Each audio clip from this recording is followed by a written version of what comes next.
Words couldn't be with us tonight. He's having some technical difficulties. And so I came in to join you guys, and I'm so excited for the Monday night open mic. What you don't know is that the theme today is back in the day. And back in the day, actually, Monday night was my original open mic night at the New Eurekan Poets Cafe when we did the open mics in physical, real time. So I used to call it like open mic Mondays, right?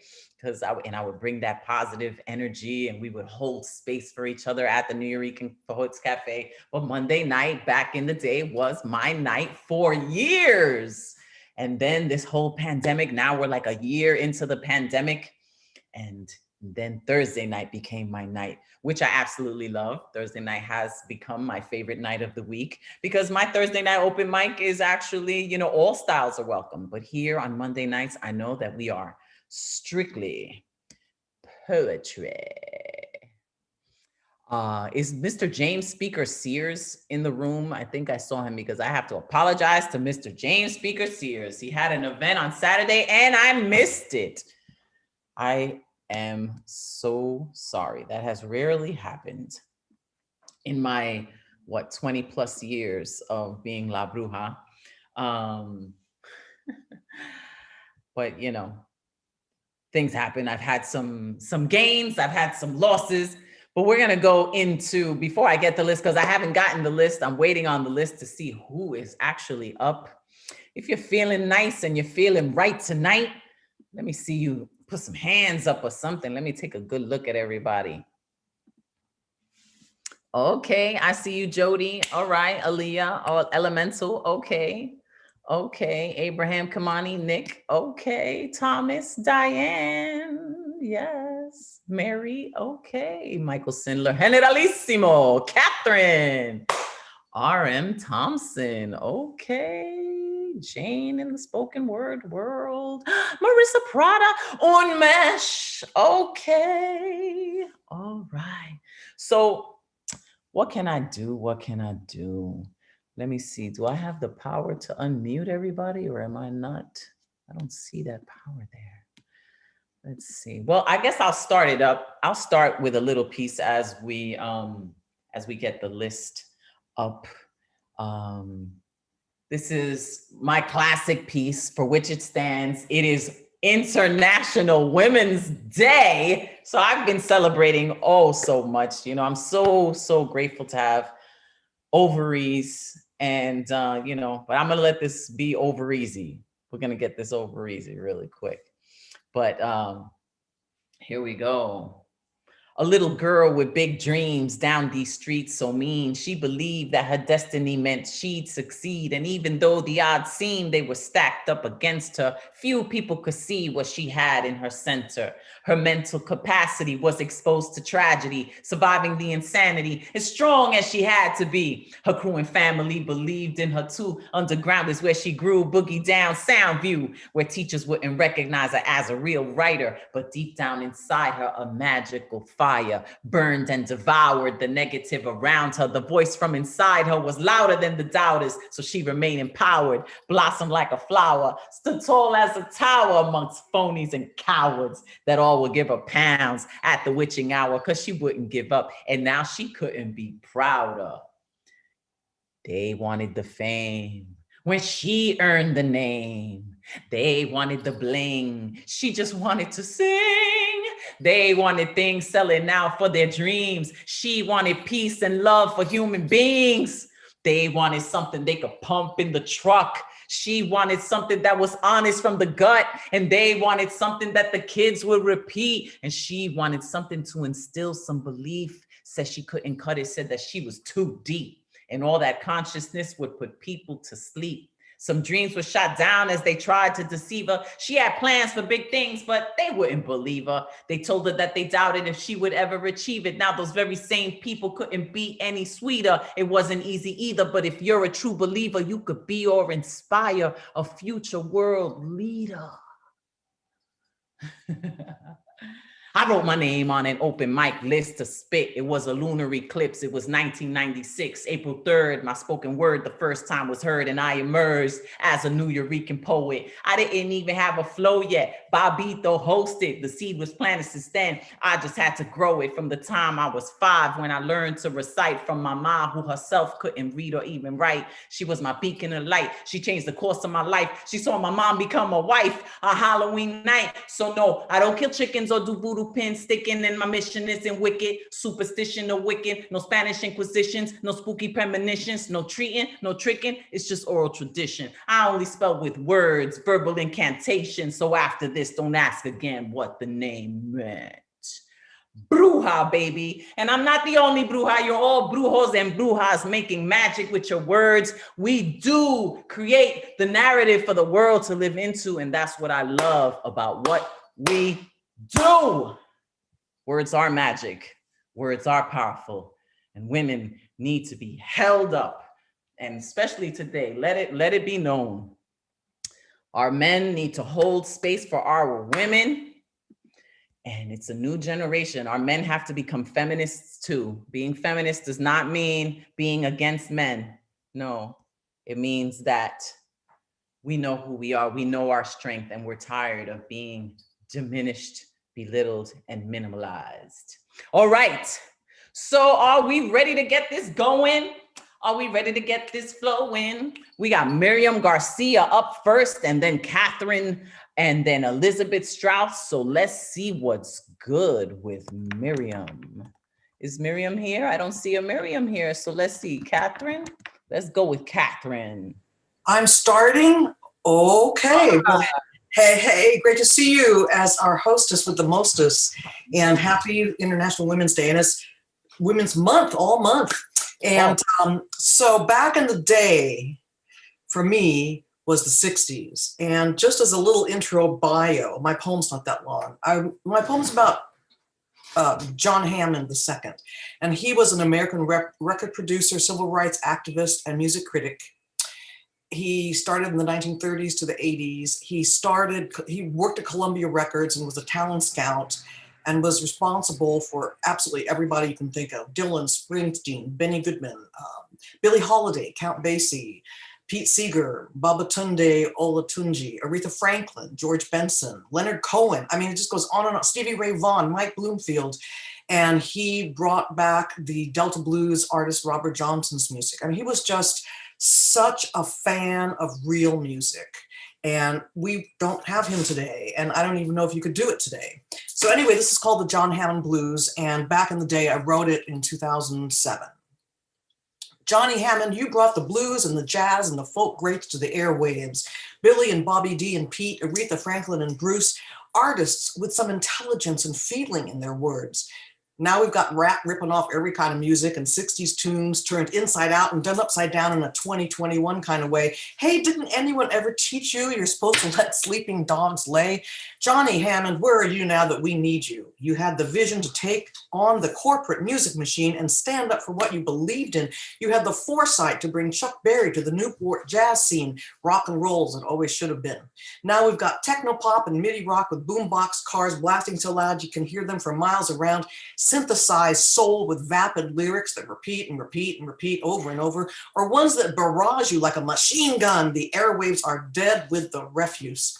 And I swear, if I hear one more dumb, doctored up song about having some fun in the sun or in the club, I'm going to pack up my bags and move up to Canada. What's happened to all the prophets of our era? And I sure wished Bob Dylan would get his pen and gear and tell it like he used to. But I must confess that what's past is past and should be put to rest, even though I know full well that nothing can ever touch the beauty and perfection of bringing it all back home, and that no one can ever touch Bobby's laser perception and cutting straight to the bone. Still, there's got to be at least one newborn artiste who can sear through the flesh of our physical illusions and simply and brilliantly state the truth. I say let's resurrect John Hammond, because that's the only way the next bard will be discovered. He wasn't afraid, and he sure didn't play it safe. Yet he was also a gentle soul, full of love and compassion. Hey, Johnny Hammond, now that you're gone, I want to know, what's it like up there? Is the air clean and fresh? And is it true all musicians go to heaven? And you can reach me here. And on my website, there's everything. My music link, my spoken word link on YouTube, Facebook. You can email me and reach me. Thank you. All right. Thank you, Catherine. Lovely. Taking it way back. Oh, So, I'm not that far back. I'm old, I know. I don't mean like that you're old. I didn't mean it like that. Taking us back to your history, to your music, to your, taking us down your memory lane. And I really appreciate that, Catherine, ladies and gentlemen. Okay, so Miriam is actually in the room, but she goes under the name Cypher Lady X. So we're gonna unmute Cypher Lady X and see what's good. Hello, hello. Can you hear me all right? Yes. Hello there. Okay. Hey. Yeah, so I'm from Milwaukee, y'all. I almost missed it. I'm like, hold on. It's 8 over there already. Okay. Milwaukee, welcome. All right. Take it away. This piece is called Fall of Man. Hold on to your hopes and dreams. Hopes and dreams, move away from the misery. When you're tired and crying from the pain and the lying, aim higher and higher. Come fly with me. I know you heard of me before, but not like this, not like this, nuh-uh, not like this. I know you heard of war. It comes like thieves. They rob our needs with hate and greed, but I refuse to bleed out, die out. Divine wisdom, please hear me out. Do I need to shout? Never know what life has in store, so just breathe, believe. When two become one, don't blame it on the sun. Please don't judge when it shines. It don't mean that it's heat. And trust that you're crying don't mean that you're weak. Instead, it reflects compassion. Ambitious men seek scars heal in the flesh, but emotions kill forever. Better dead than together. Unity is precious in the eyes of the heavens, but disguise the endeavor, so we lie in their clever signs that misled us. There's so many things that I miss. If ever I die, cease to exist, love of my life, I died for your kiss, making you smile in love with your style. My love, oh my pride, makes life hurt for a while when you're gone. But as soon as you return, then it's on. Mirage, reality or lies, disillusion like confusion turn to pride. No one will ever really find the meaning of life until it's realized we are to blame for the world's demise. So rise, live past surviving. Worst enemy is timing. If we neglect to listen to truth, we be lying. No, never go old, never grow. No one could ever show the pain upon your soul. We died before we had a chance to grow. If I fly into your arms, don't you dare and cut my wings. See, I've been wounded before, cause things weren't what they seem. You ain't the only one that's trying to find a dream, but the in between keeps you grounded, and you plead and you wonder why you bleed from the thunderstorms. They made it rain, he made it storm, and then the love is ignored. That's not what life's supposed to have in store for me, but I wanted to be free and never claim to be other than what I am. So if you want to hold my hand, take your stand and understand that I'm above the plans, above the glam, to live for a lavish land. I breathe for a greater span of comprehending. My passion will survive. When I fly, I touch the sky. Express your pain through the eyes that turn seas into wine. Praying for a miracle to keep man alive. Ever believe life's a... And then you sigh. It makes you cry. Don't want to try. And then you die. Become a prisoner of time. It makes you cry. Don't want to try. And then you die. Become a prisoner of time. My passion will survive. When I fly, I touch the sky. Express your pain through the eyes that turn seas into wine. Praying for a miracle to keep man alive. Ever believe life's a... And then you die. Thank you. Right. All right. Cypher Lady X out of Milwaukee. Let them know how to follow you. That was so dope. You got flow and bars for days. Thank you. You can find me at Cypher Lady X 414. Let me see. I'm gonna put this on here. Oh, there it is. Cypher Lady. Oh. Cypher Lady X 414. I'm on Instagram, or Cypher Lady X on Facebook. So thank you so much for having me. Thank you. And we could say, I don't know, I say bitch. Life is a bitch and then you die. No, I didn't know if we could, so I won't be respectful. come on. Here in New York, So, anything goes. Oh, okay. thank Thank you, you so much. Miriam. Many blessings. Mwah. Thank you. Likewise.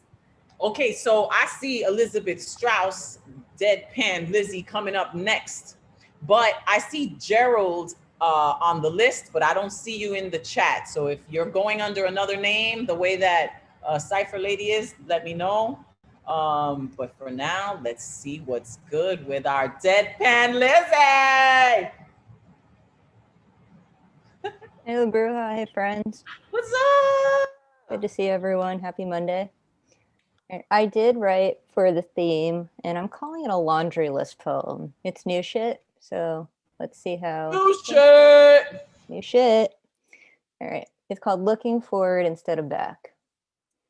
Occasionally, I miss the days of bulky desktops, where you had to save everything on a floppy disk, when we were not slaves to our devices and tinnitus was not a regular thing, when CDs were how we played computer games and music, and we only had a few to choose from. Painting with Crayola Barbie, taking a magic carpet ride with Aladdin and Jasmine, or Where in the World is Carmen Sandiego? And when it stopped working, you had to lick a damp cloth to remove the scratches. Occasionally, I do miss that, a simpler time, yet not even the simplest. Though I do not fit into my generation, I have never cared for video games, Nintendo 64, PlayStation, or that one with the cube has never been nostalgic for me. I will not even date a woman who likes them. Judge me all you want. I am a millennial who listens to 70s disco and works out to Hall & Oates religiously. I wake up and plink to NPR. I do not have a TikTok, and I do not take as many selfies as my fellow millennials, though when I do take one, I look pretty fucking cute. I miss the days where social media never existed. Though it connects us, it is also one of the most toxic things we have. Nostalgia, oh, I just skipped it, sorry. I just lost my place. Sorry. I miss the days where social media, sorry. I lost my place, apologize. Nostalgia for me is hearing the All Things Considered jingle, basking in the brilliance of the series of the 90s, not the crummy reboots. And though every once in a blue moon I enjoy watching a Disney film from the Renaissance years, it is not priority for me. Disney-obsessed adults, best of luck to you. My very random poem for this open mic may have not followed a structure. The beautiful thing about Freeburst, it does not have to. But as I conclude my piece, I will say, I do not miss very much of my past. I have not enjoyed my 20s, and I was a very in-the-closet teenager. When the clock strikes midnight on July 4th, I will turn 30. I prefer to look forward instead of backwards. July 4th is Lizzie Day, not that other holiday. I may be a deadpan poet, but my words and soul are full of fireworks. Thank you. Woo! No, that's right. Deadpan Lizzie bringing you to life. Elizabeth Strauss, thank you so much for your poem and for staying true to the theme. It's so true, man. Social media is like, I was thinking about it too, like how toxic it really is, Yeah. I'm abolishing my second Instagram just because it's like such a headache. I know. And then how we represent ourselves. What do we post? Do we post a photo? Do we put this? Do we say the word? Do we not? It's crazy. But you know what? I love that we do this here together. That's what I'm grateful for. Elizabeth Strauss, Deadpan Lizzie. Thank you. Okay, so I didn't see Gerald and I didn't see Vincent in the chat. So we're going to go now with Easter Poetic Desire. All right, I got a few that can probably go with the theme tonight. So let's start one on love. Memories of you. The tender love you give to me, the sweet words whispered in my ear, your gentle touch caressing me are memories that I'll hold dear. The glare in your hypnotic eyes that seem to put me in a trance, the warmth your arms give off to me wrapped around me each time we dance. Sweet memories of love we share, the many times we spent alone. Sweet visions of you fill my mind with memories of love you've shown. Sweet sorrow fills my heart with pain. It takes the place of love once there. Yet remnants of you remain locked in my heart with love and care. Such loving memories of you still wander through my heart and mind. Such love and warmth possessed by you, I only wish you were still mine. And now, if you ever wished you could be a child again, this one's childhood regression. I'd like to transgress back to my childhood days when life was much simpler, chipper, focusing on life in more enjoyable ways. Living life carefree, just be free of the real world's binding chains, free of emotional, financial, accrued baggage of life's indebted migraines.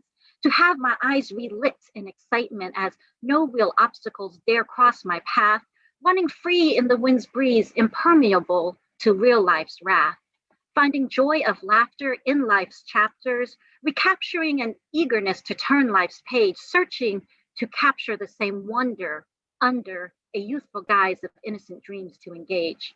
Dreams untainted, unacquainted with the cruelty of life's harsh letdowns, daring to follow pipe dreams to its extreme till real life denies those dreams be crowned.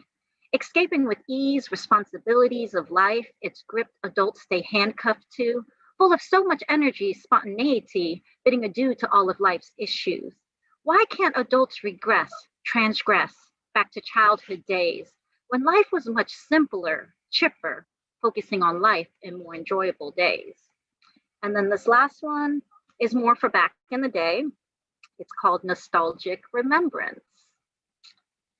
Before we realized it may all one day eventually disappear, back in the day, we lived the gold old times of yesteryears, a time when everything of present day prominence has now become memories of nostalgic remembrance. Living those good old times back in the days of yesteryears, things of future popularity were just beginning to appear. Before becoming memories of nostalgic remembrance, we reveled in those carefree moments of life's simplisticness. When things of future popularity began to appear, we were beginning to learn how to step into that next otherworldly frontier, reveling in the carefree moments of a then more simplistic life before those simple enjoyments were transcended by a more technological life. As we learned how to step into that next otherworldly frontier, we soon left behind what's become nostalgic remembrance revered. As a more technological lifestyle transcends simple enjoyments, we fear forgetful forfeits of those yesteryear fragments. As too soon is left behind reverence of nostalgic remembrance, replaced each era by leading trends of future present day prominence. Though we fear forgetful forfeits of fragments of yesteryear, we are forced to embrace innovations of progression's premiere.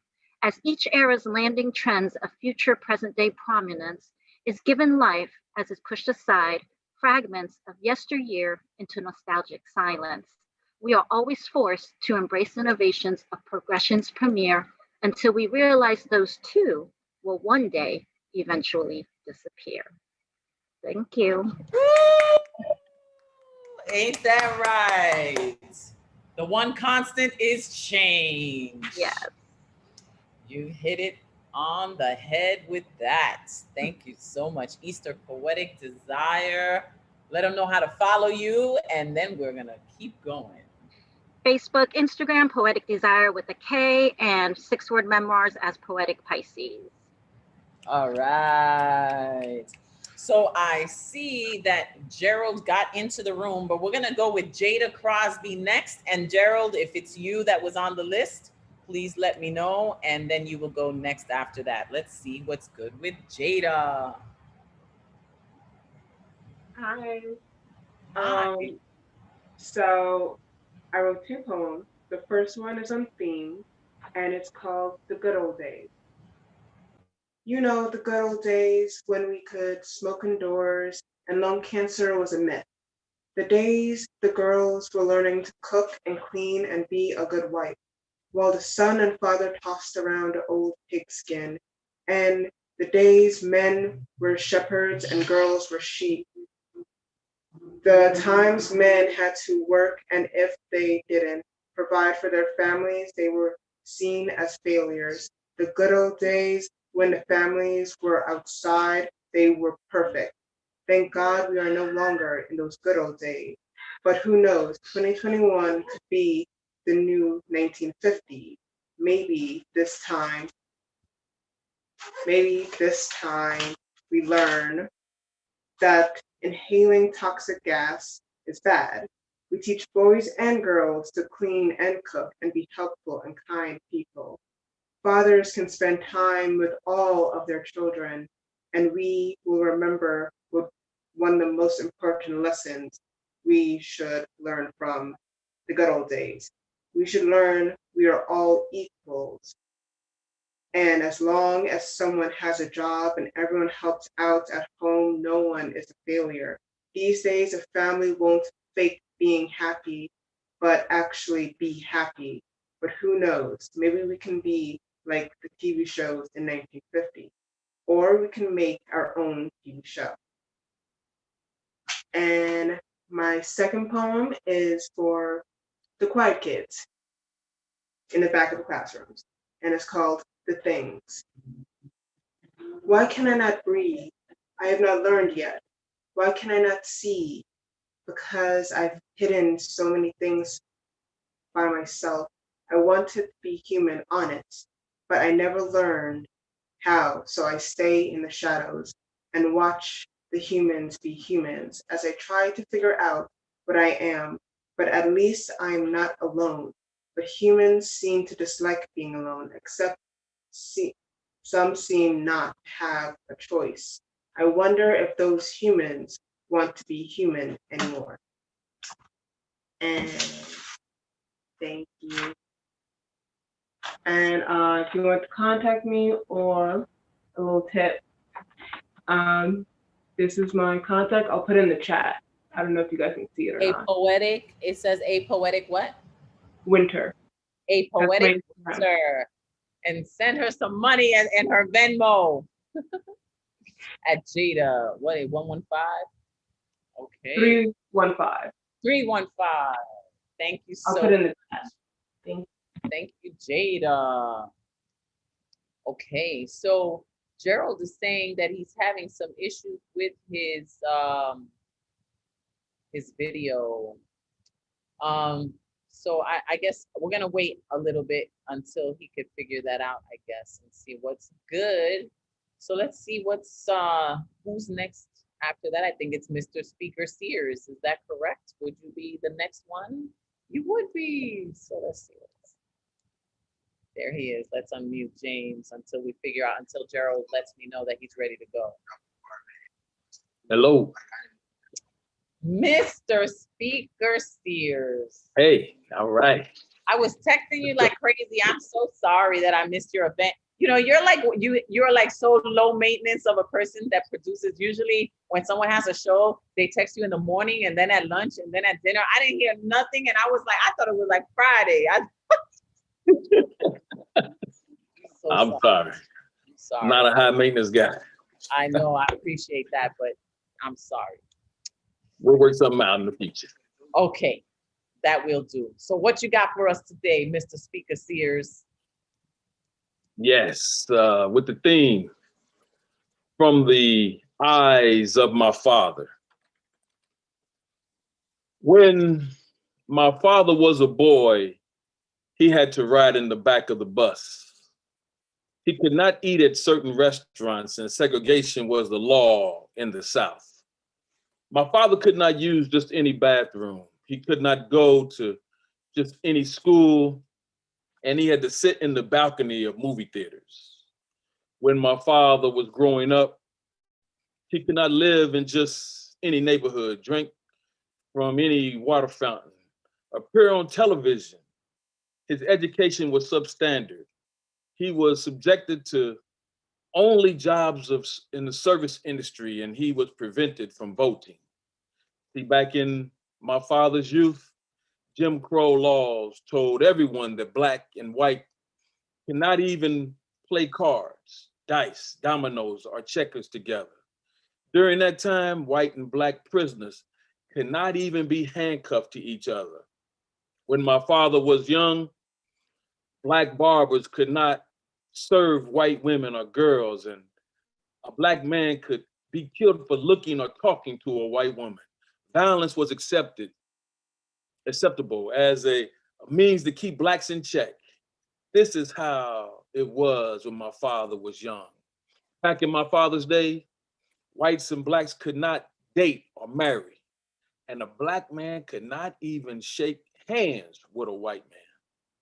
See, when my father was young, he lived in a slightly different America than we know today. Chances are, my father grew up with your parents or grandparents in this land of the brave. Did your people march on Washington? Did anyone you know ever protest against injustice? Do you know of anyone who stood for what was right against what was wrong? Maybe privilege has blinded you to the plights of others. Have you ever seen a white man walk into a room where he was in the minority? If he has the courage to stick around, then finding another white face is priority. Truth be told, placed in similar situations or given the same circumstances, we are all basically just alike. Power can corrupt anyone because it doesn't care if your skin color is brown, red, yellow, or off-white. All have sinned. No one is perfect. And by God's grace, all of us are covered. Remember this when you think one group of individuals is superior to another. Treat everyone with dignity and respect, and no matter what the sex, race, sexual preference, religious belief, or even the color of their skin, because in the end, God is the only one who decides who wins. In peace. Woo! That was powerful. I never even thought about prisoners, whether they would be you blew my mind. You blew my mind with that information. That is, isn't that stupid? Crazy. But thank you for sharing that and pointing it out and honoring the suffering that your father had to go through, you know? Yeah. Way back in the day. Thank you. Thank you, Mr. Speaker Sears. Okay, so we're gonna hear from the withdrawn. Gerald, I'm still waiting to hear from you about whether you wanna go without your camera or not, but let's see what's good with the withdrawn. Text me, Gerald. I'm chatting with you. What's up, bro? Hey, the withdrawn. How you feeling? I'm feeling good. I'm feeling really good. Happy to be here, of course. Oh yeah, always. Always. So what it is, what it do, what you gonna do for us? You got something on the theme or you going left? I'm on theme. Okay. So this little piece is an ode to a haiku to last year in April when the New Year started online. Last year for New Year, it was easy to sign up. Now we fight for it.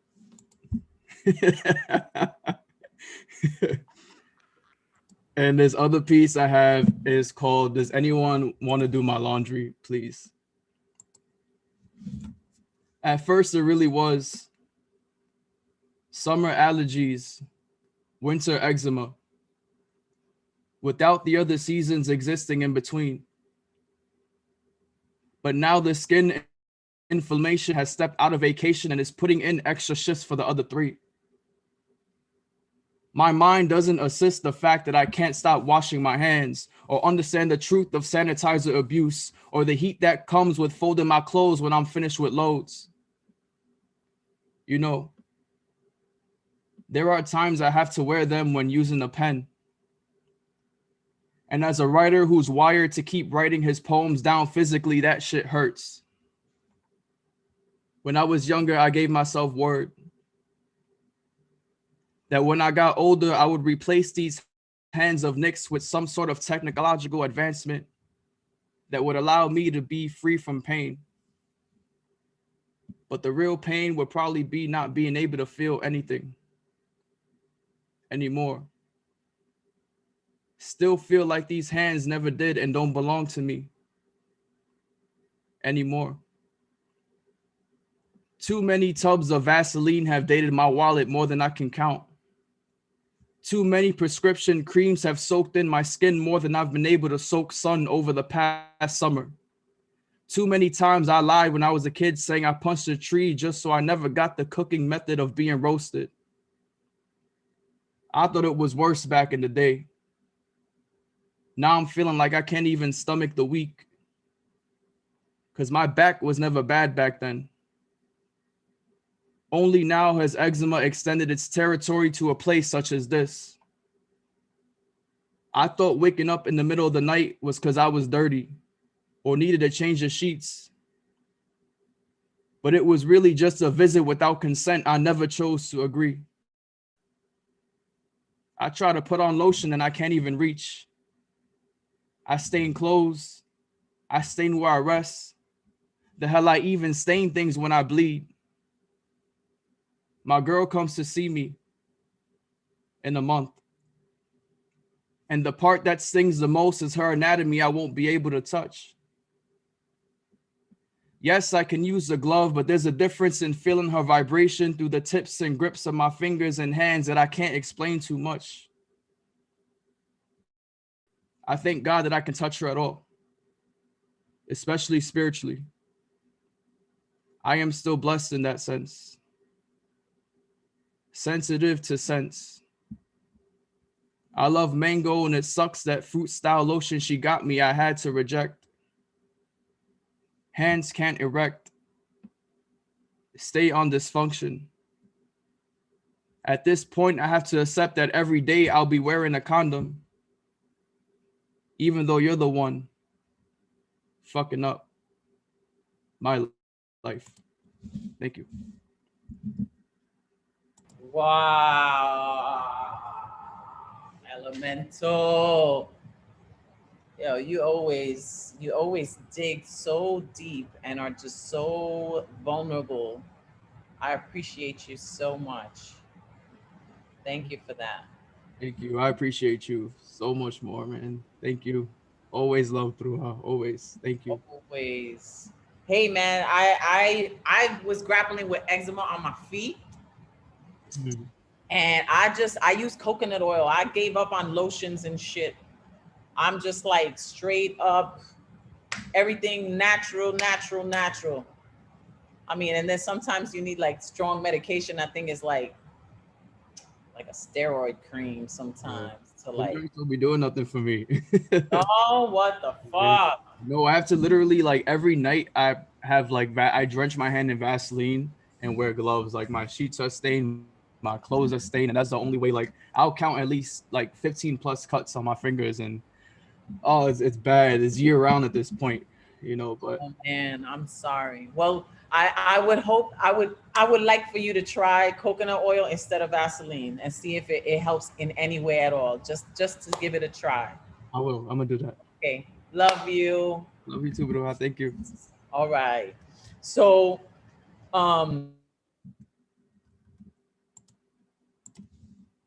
Nightcrawler is on the list, but I don't see a Nightcrawler in the room. So Nightcrawler, if you're under another name, let me know.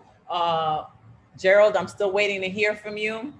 And we're gonna go with Abraham Kamani though, who'll be giving us acronyms and giving us haikus for days. He's been getting more erotica. Let's see where he takes us. No erotica today. Where are we going? How far back are we going? Are you staying true to task? Yes, it's on the thing. So I got a few haikus dedicated to jazz, some of my old school favorite jazz records. And I got a piece that's more personal, that's back in the day-ish, like 2007-ish, I wrote it just a few weeks ago, though. All right, so let me start with the haikus. Number 1, gotta love supreme, but it don't mean a thing if it ain't got that swing. Number 2, made love to Misty in a dizzy atmosphere, feeling kind of blue. Number 3, round about midnight, Miles Davis made bitches brew, grazing in the grass. Number 4, Lulu's back in town for a Sunday kind of love, time to leave Laura. Number 5, at Mu Indico, we were more than just friends. unforgettable. And this piece is called College Sweetheart. And the first 22 years of my life were spent being single, using the excuse of being too busy to mingle with the ladies, when in fact, I was too shy to approach the sweetest red apples of my eye, desirable for my mouth to sink in their flesh, pouring their juices for me to swallow until none was left. Indeed, I did have a wild sexual imagination for a youngster who remained a virgin after high school graduation. The closest I came to sex was when I started going to strip clubs. At age 18, women dancing on poles topless became my choice of drugs. To get this score was easy because they sold themselves to me, stroking my self-esteem, making me feel special for the right fee.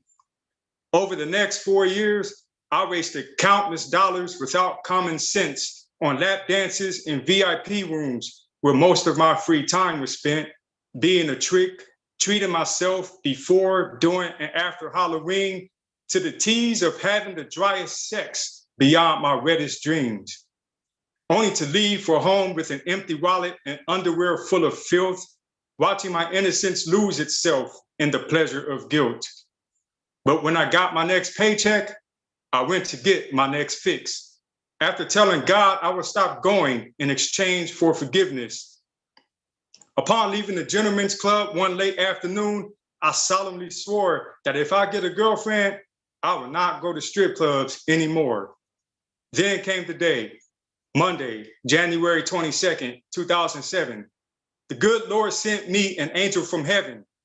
I was working at a university library checking in books when I was approached by a tall, medium-built woman with good looks.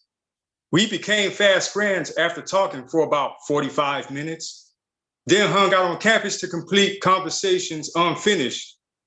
A short time later, we exchanged phone numbers and email addresses to keep the lines of communication open for voice and text messages.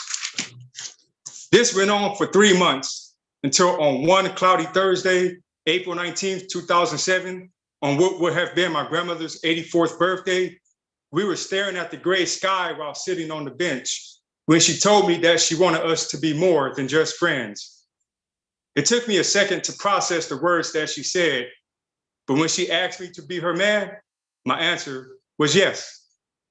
I liked her very much, and she soon became the love of my life. On Monday, June 30th, 2008, she became my lawfully wedded wife. 14 years and 4 kids later, I look back at that important date when the arrow from Cupid's bow arrived at my heart and not a minute late. Thank you, Lord, for blessing me with my college sweetheart to spend my days on earth with until death do we part. And that's that piece. Damn. You came out of the strip club in the afternoon. I caught that line. I was like, duh.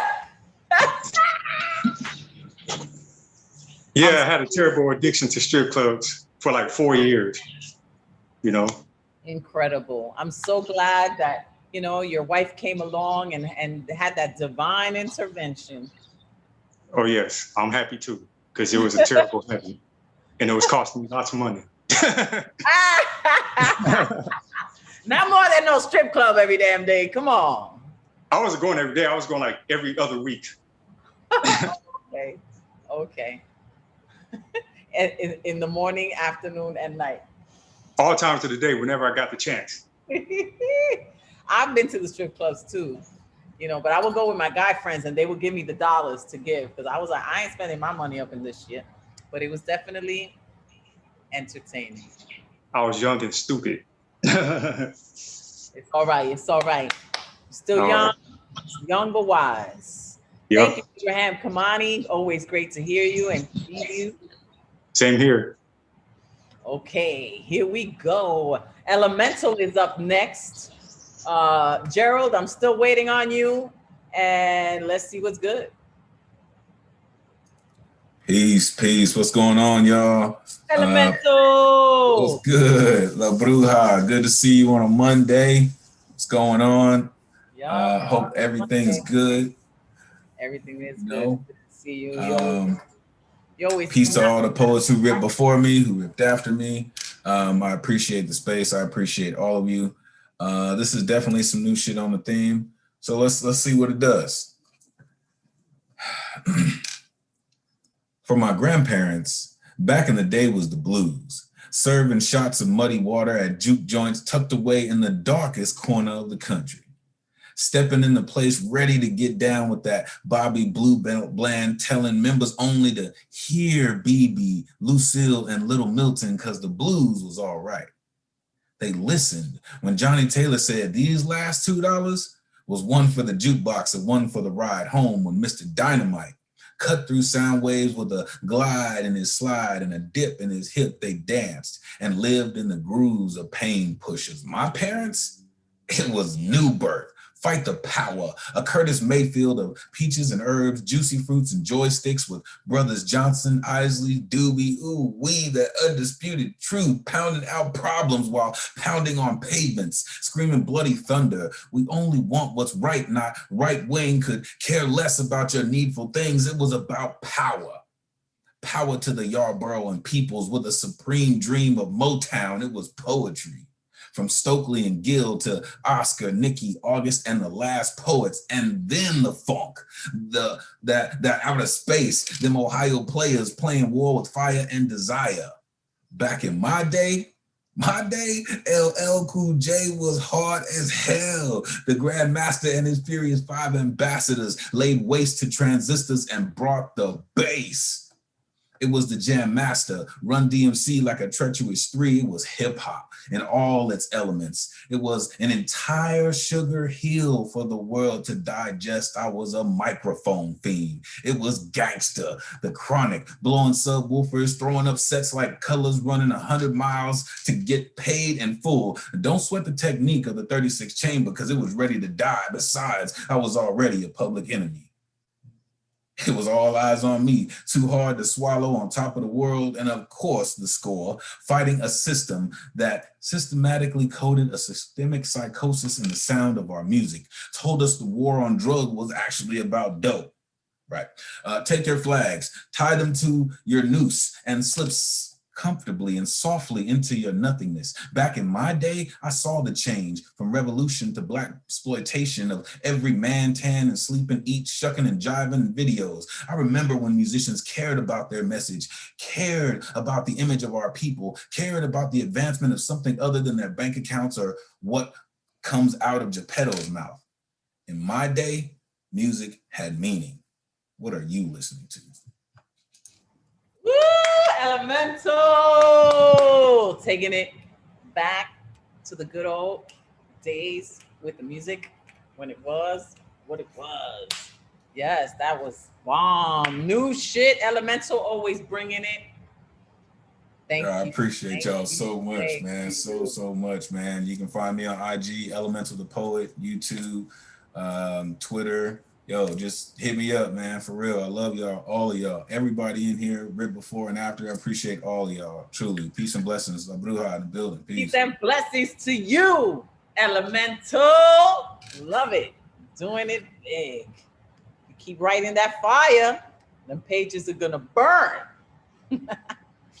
Let's see what's good now. Speaking of fire and burning and getting it all hot and steamy, let's see what's good with our exotica, erotica, Marissa Prodica.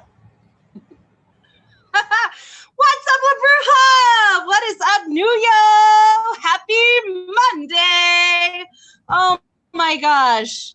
Y'all, if you are reading on the mic tonight, you're my heroes. I'm just saying. I'm just saying. I got love for y'all because we stayed up late. So thank you so much for being here. All right, so this is to read to the prompt today. My video may go in and out, but my audio usually does stay pretty good. So here we go. This is based on the Rudy Francisco, My Honest Poem. I have not read it in this venue, I don't think so yet, not since I've been keeping track of what I've been reading where. So here we go. It's titled, I Am. I am the flight attendant demonstration of the oxygen mask in life raft. I am an immigrant on a work visa in my own life. I am the perfume of garlic and bread that calls you to my kitchen. I am a chipped china doll on a forgettable, dusty shelf.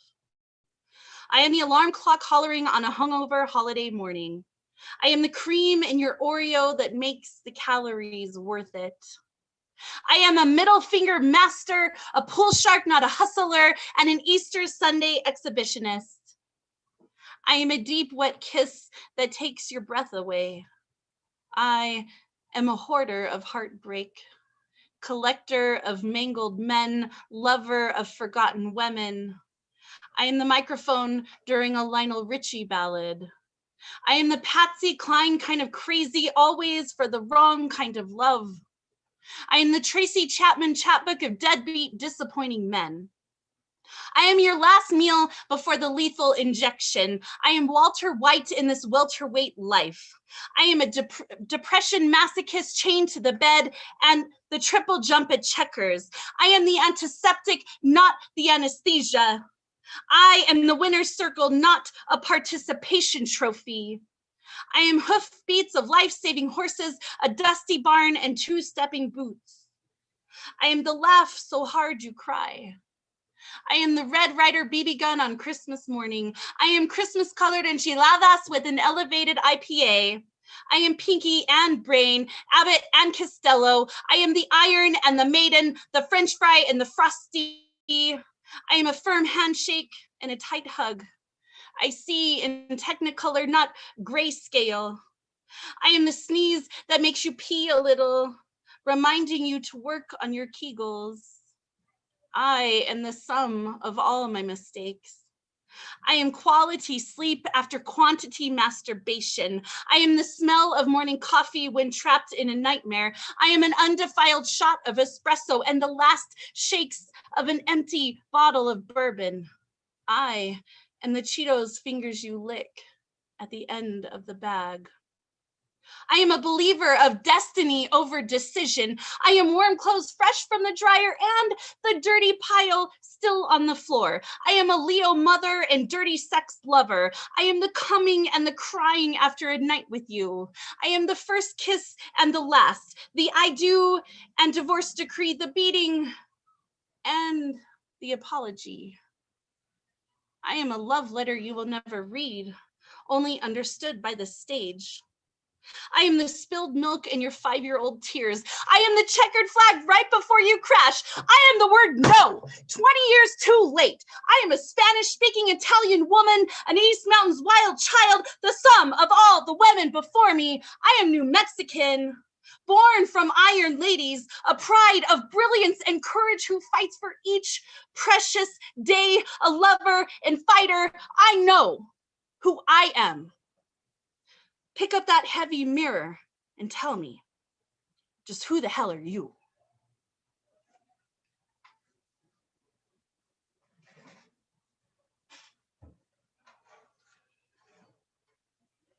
What?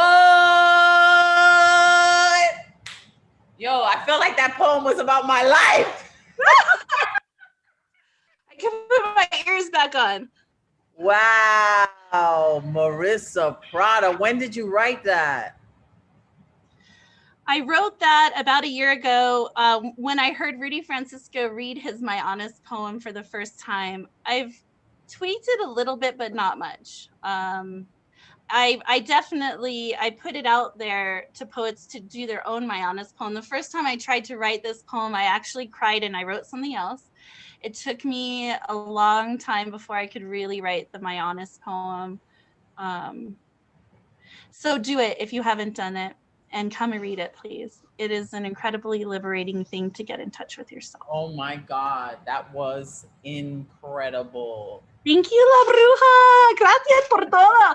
Oh my gosh, I'm so excited. It's Monday. Yes, let's bring it. Find me on Facebook, Marissa Prada, IG, Prada Painting and Poetry. You can also find me on The Word is Right, WRITE on Facebook. And we just launched a publishing house, Red or Green Books. Red is READ because in New Mexico, all we eat is red and green chili.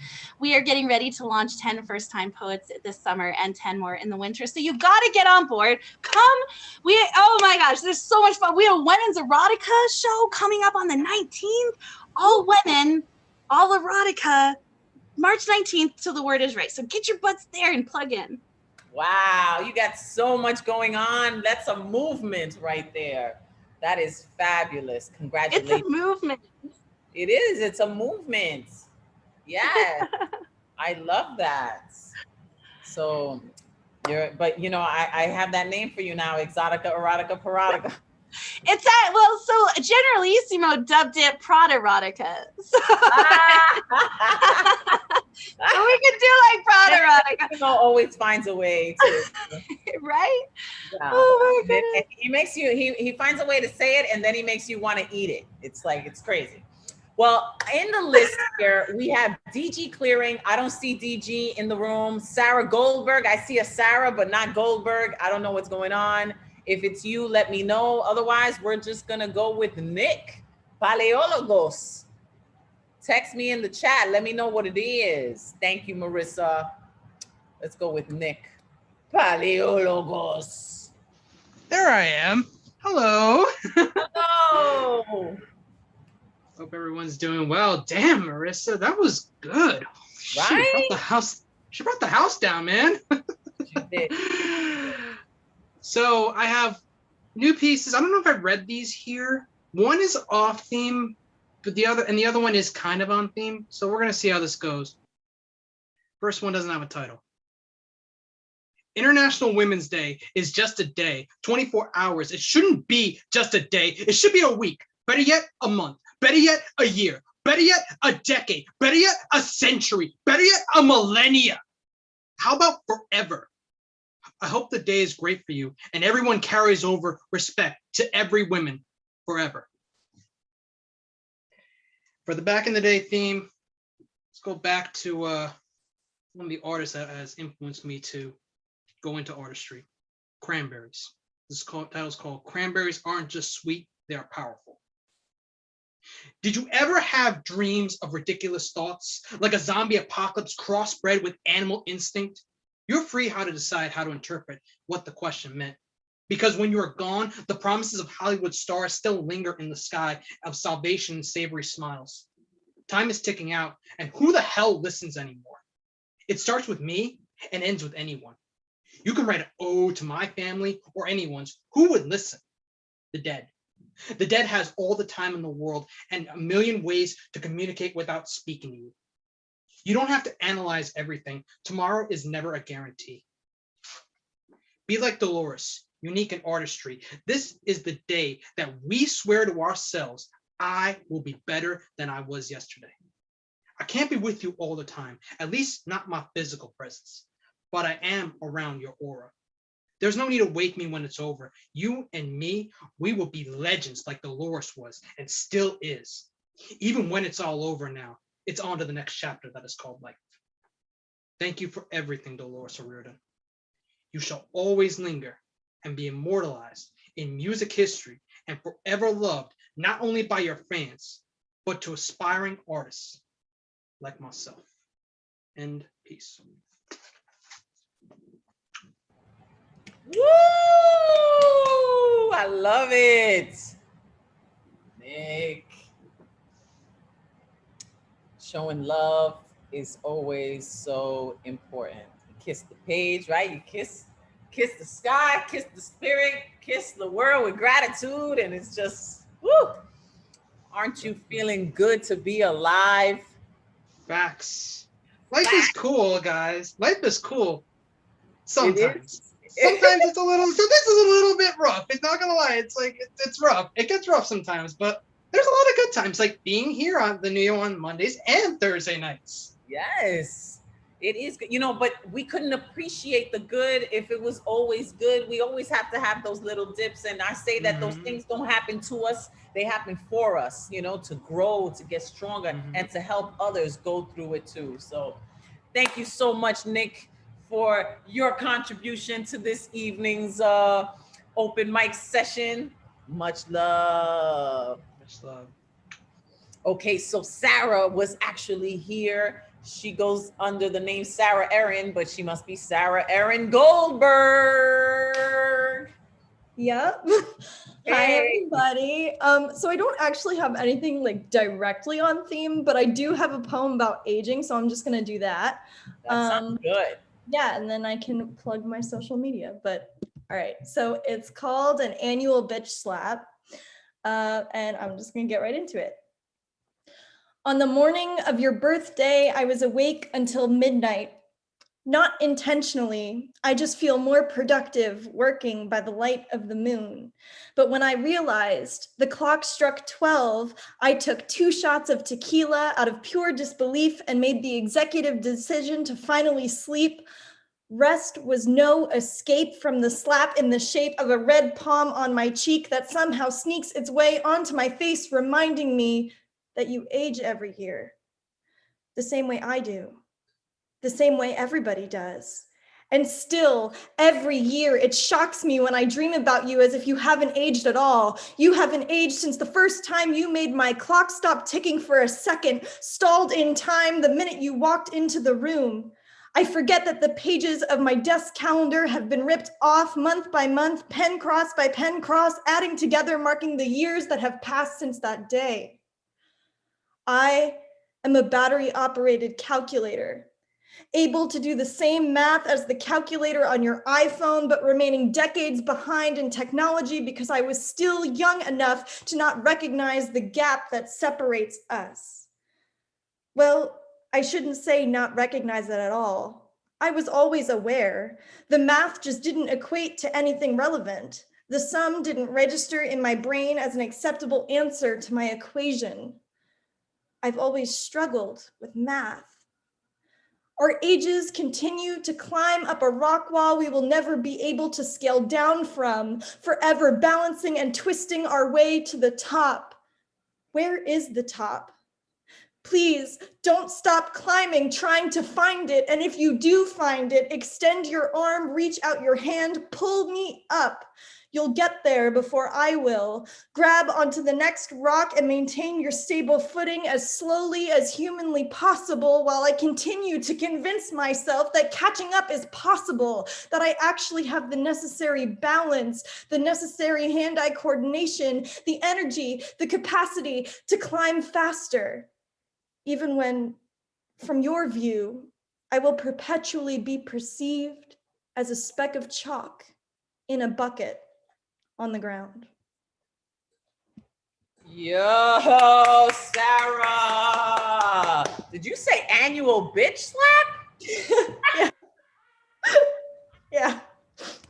Everybody put that shit in your calendar so that you too. Brilliant. Thank you. All right, Sarah, let them know how to follow you. So my main social media that I'm semi good at updating is my Instagram, which is at @SarahErin_the_poet. And I have like my author website, which is saraherinauthor.com. And those are my main ones where all of my stuff will be and all of my updates are. Yes, thank you, Sarah. That Thanks was for having so cool. Great to hear you, man. You Monday night folks do be having some fun, I must say. We keep it pleasant. And on that note, let's hear from Scott Pleasance.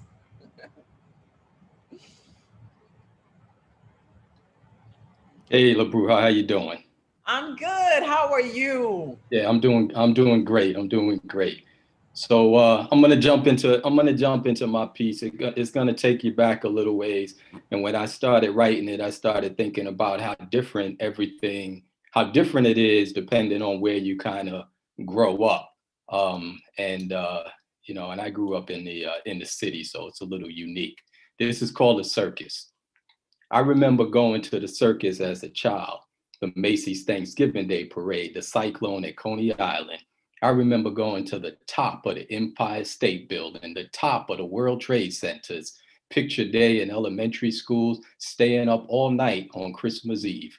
I remember when I had one pair of sneakers, and wore my sneakers until they were talking, playing skellies with bottle tops, two-hand touch in the street, playing stickball and curveball, watching my sisters jump double dutch, playing in the fire hydrant, and when the city had a blackout, twice.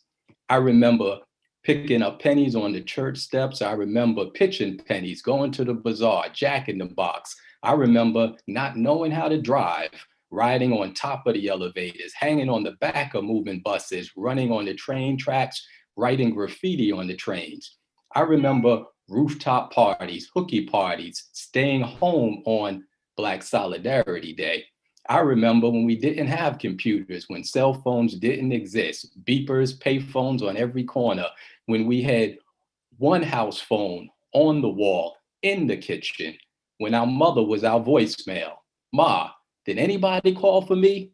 I remember when the lottery didn't exist, OTB parlors, the number joint on the avenue, playing CeeLo in the hallway. I remember watching black and white TV, using pliers to turn the knobs, a hanger for an antenna. I remember when all TV stations went off the air every night. I remember listening to albums, 78, 45, 8-track players in the car, cassette tapes carrying boom boxes. I remember Crazy Eddie's on Fordham Road. I remember when rap music was not on the radio. I remember when there was no rap music. I remember Clyde and Earl the Pearl played for the Knicks, when Dr. J was on the Nets, when Darryl Strawberry and Dwight Gooden played for the Mets, when Reggie Jackson hit 3 home runs in that World Series game. I remember loose joints, nickel bags, when minimum wage was $2.65, when Subway tokens, a pack of cigarettes, and a slice of pizza was 35 cents. I remember being really hungry sometimes. I remember when my sister used to call me and say, call your mother. And when my mother used to call me and say, have you called your father? And when my father used to call me and say, hey, just calling. And when my brother used to call me and I would say, don't call me anymore. Man, there are so many things that make me smile and cry that have gone by the way. Well, that's my poem from back in the day. Peace. Oh, you gave me chills. Oh my God. Scott Pleasance. Yo, that phone call shit. Wow. Oh, you got real on that. Like, and you had me, you know, because I remember World Trade Center going to the top floor. I remember going to the Statue of Liberty when it was open to the crown used to be. Yeah, all the way in the arm. All the way up. Oh my God. I remember when the TV used to turn off at a certain hour, you know, the channels. You crazy. You definitely brought me to some places that I had forgotten. I appreciate that, but your vulnerability about that dynamic with family, that really hit home. All right, cool. Appreciate it. All right, so you can follow me on I am Poet33 at IG, and I'll put it in the chat. Thanks again. Appreciate it. I had a question, Scott. Sure. How is it having a name like Pleasance when shit is not so pleasant? It's always pleasant with me. So that's it. You know what? When people call me or they hear my name for the first time, they light up. So regardless of what's going on, it always has a way of exuding some good energy. So I'm appreciative. Yeah. Mm-hmm. I love that. Staying true to your name. I love it. All right. Thank you. Stop Pleasance, keeping it light. I love it. Okay, now let's go to El Generalissimo Brian Franco. Let's see if he's gonna stir my appetite. Well, first, I just want to say that Scott Pleasance has a voice that I always want to listen to. There's something about that voice that you just want to trust it. I think he'll say something I'm not going to trust one day, but I'm still going to trust it. He's got that voice. So let's see what I got for you today. I am going to go way back when I was 5 years old. I lived in San Juan, Puerto Rico. So, that's where I'm at. I'm over here. I'm in Rio Grande, real close, but I can't wait to hear this. Generalissimo Brian. Called the San Juan Witch Trials. When I was 5, I fell into a hill of Puerto Rican fire ants. Mi familia vivió en Puerto Rico durante 3 años. Our house on Violeta Street was surrounded by an 8-foot stucco wall. We had a housekeeper from St. Kitts named Simbel. Mom heard a rumor. She was a pagan. Simbel said, "Yes, I'm a witch, but I'm a good witch." It was not uncommon to see wild chameleons, iguanas, and Gila monsters roaming the neighborhood. Lots of lizards in Puerto Rico, right, La Bruja? Yes, legaltos and yeah, the iguanas are massive. They look like caiman. I remember there was this one house that had a big, it looked like a root had uprooted the walkway, and the iguanas used to just go into that crack underneath there. Anyways, okay. So I'm just going to change it now. This is a new piece. It's a traiku. So it's a poem told in 3 haikus.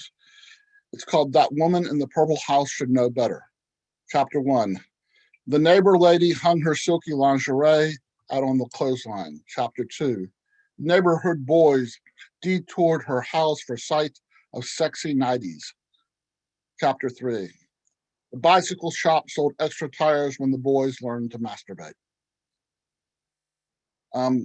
This is a true story. When a simple solo restaurant supper becomes a pandemic statistic. Last night, I had supper at a Mexican restaurant. Mexican chicken soup, tomato-laced chicken broth with shredded poached chicken, onions, corns, peppers, rice, and spices topped with sliced avocado. These days, when I go out to eat, I am pandemic careful. Last night, I witnessed at least 16 college-aged kids sit at one long grouped together table. They filed in 1 or 2 at a time, layered to the 9th because it was 25 degrees outside. One girl removed her down trench coat to reveal an Instagram-ready outfit of skinny jeans, pink high tops, and a jog bra. One boy wore a short-sleeve Hawaiian shirt with sleeves rolled up just enough to show off his swole biceps. As they all unlayered, looking fit and attractive like they were there for a Tommy Hilfiger fashion shoot, then removed their masks, the other patrons in their socially distanced booths watched what looked like a Super Bowl commercial of a potential super spreader supper unfold before their eyes. Then a waiter brought multiple baskets of warm chips and ceramic ramekins of spicy pureed salsa to their table. And I don't know if I did this on Thursday, but I love this piece, and I did it at Ron Mark Thompson's workshop the other day. It's called Lady Poetry. Poetry, it is no secret you are a woman. You are the goddess of midwifery. Each poem I give birth to births something inside my soul I never knew existed.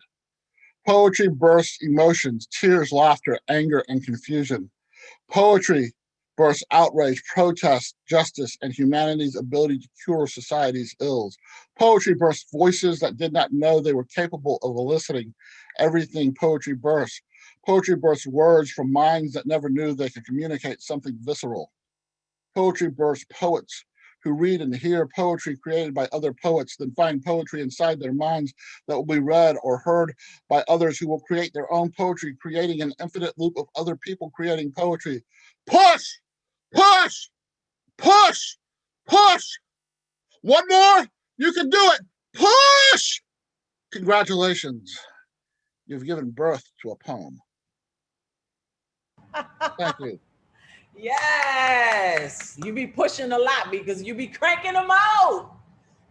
All right, generalissimo. That was so cool. And that first poem with the witches and the good witch, that's what I am. I'm a good witch too. So I understand that. And I'm going to put my information in the chat, and he also has some information about a couple of workshops that I like to attend, including the Bronx Art and Fun Hub that Mr. Ron Mark Thompson runs. So.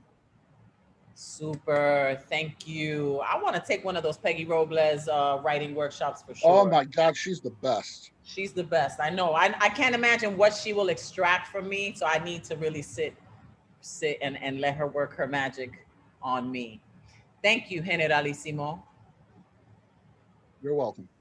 Ahora vamos a seguir y ir con none other than el profesor, Mr. Tesosomo.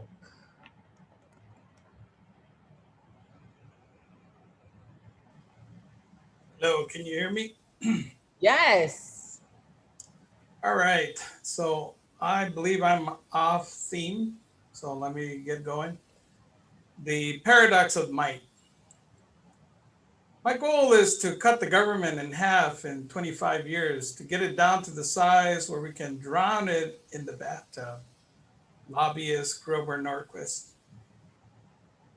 Death is always already a part of life, even if life hides this from itself.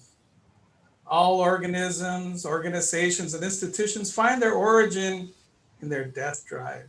All, all primaries seek to return to their inorganic state of matter. The only question remains is via what velocity and what path to get there.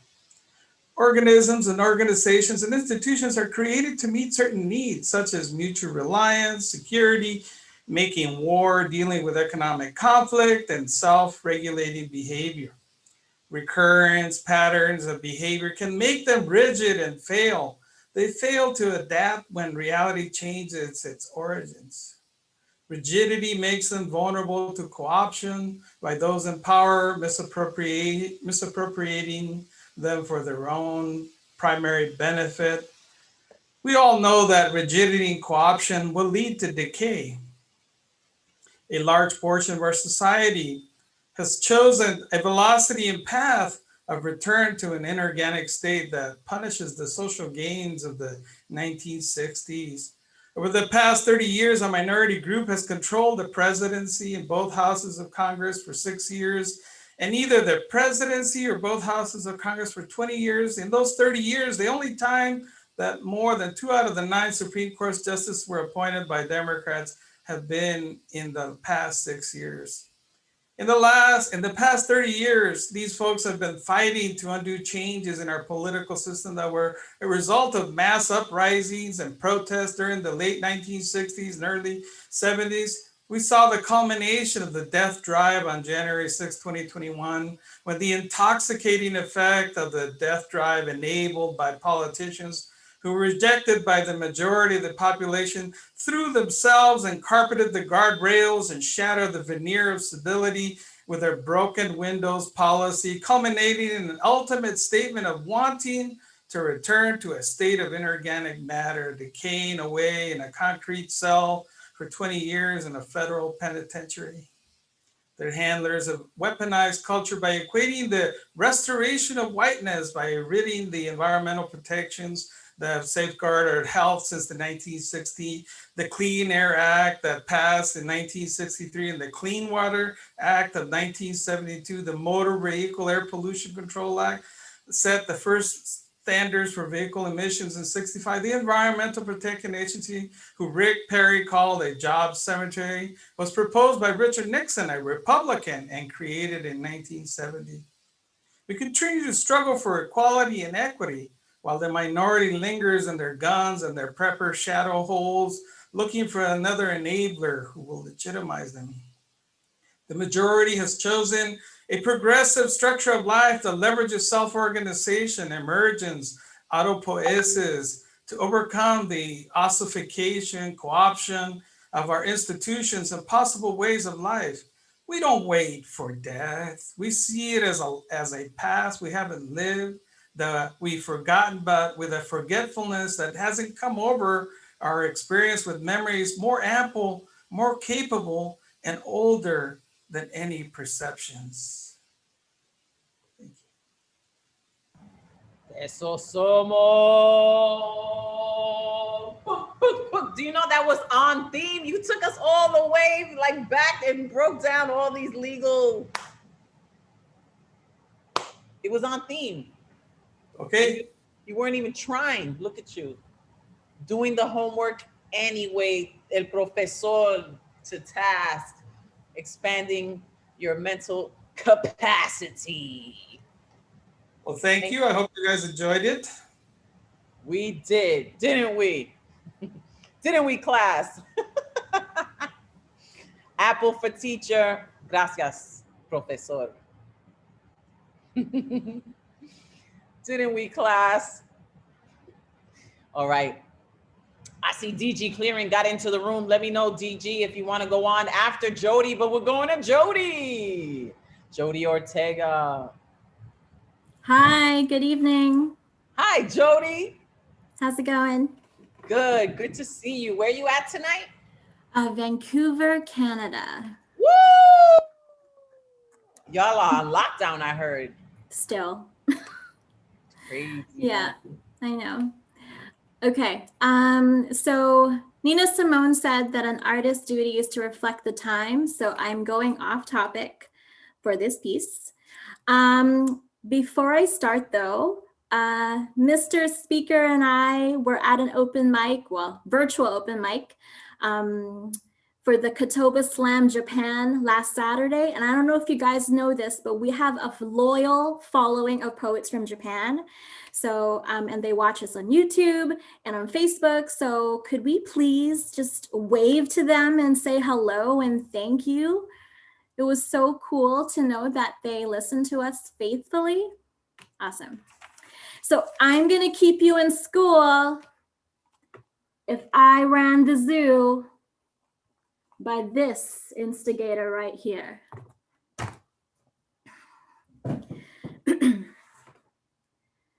If I ran the zoo, I'd come after you.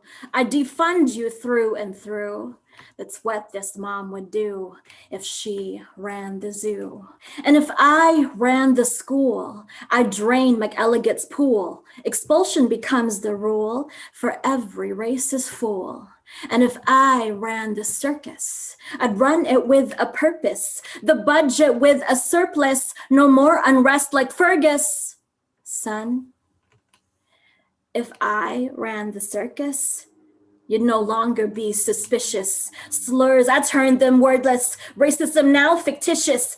If I ran the circus, and if I ran the traffic, kindness would be a habit. No cops to cause you panic. No more lives ending in tragic. And if I ran the city, Amy Cooper, I'd take no pity. No clout, no juice, no biggie. BIPOC would run the city. BIPOC would run the city. BIPOC would run the city. The zoo, the school, the circus, the traffic, the city.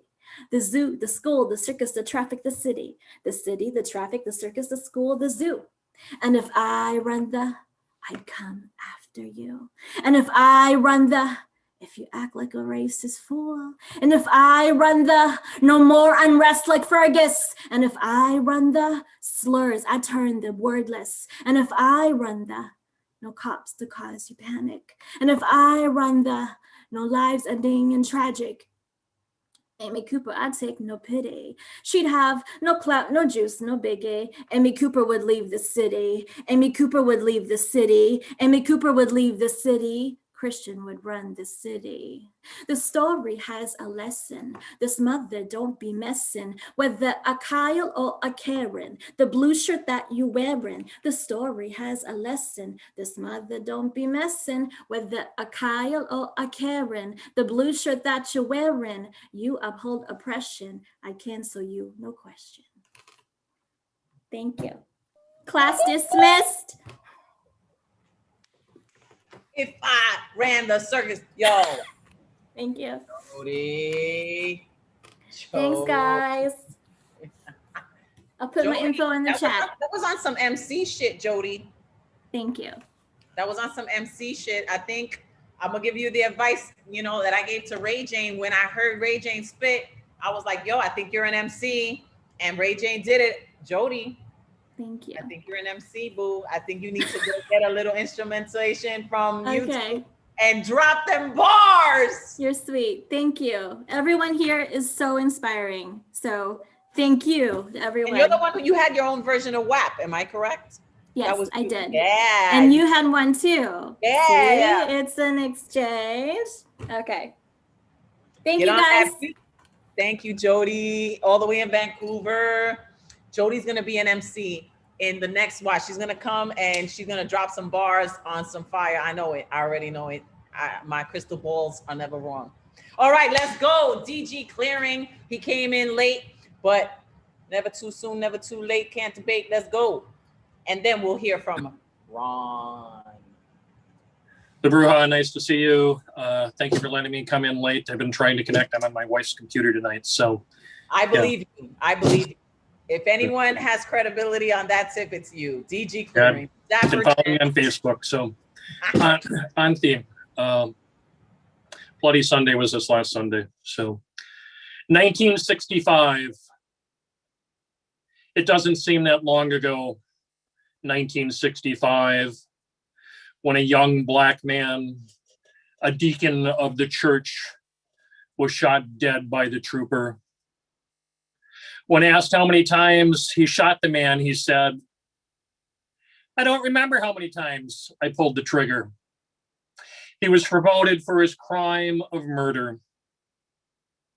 It doesn't seem that long ago, 1965, when Amelia Boynton organized a march for voting rights with Lewis and Williams leading them on a Sunday across the Edmund Pettus Bridge, named after the leader of Alabama's Ku Klux Klan and a Confederate general.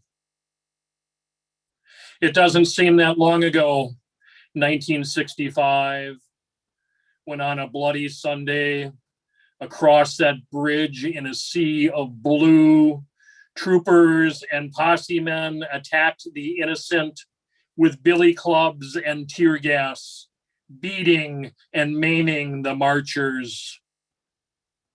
Amelia Boynton lying unconscious on the bridge. It doesn't seem that long ago, 1965, when there was a national outcry because of Bloody Sunday, for the beatings, for the brutalities, the injustice, the hate, for the voting rights, for equal rights and human rights. There were protests, marches, and riots. It doesn't seem that long ago, 1965. They call it back in the day. It doesn't seem all that different than today. Bloody Sunday seems like every day when the innocent go out to play, never coming home because they were killed today. Thank you.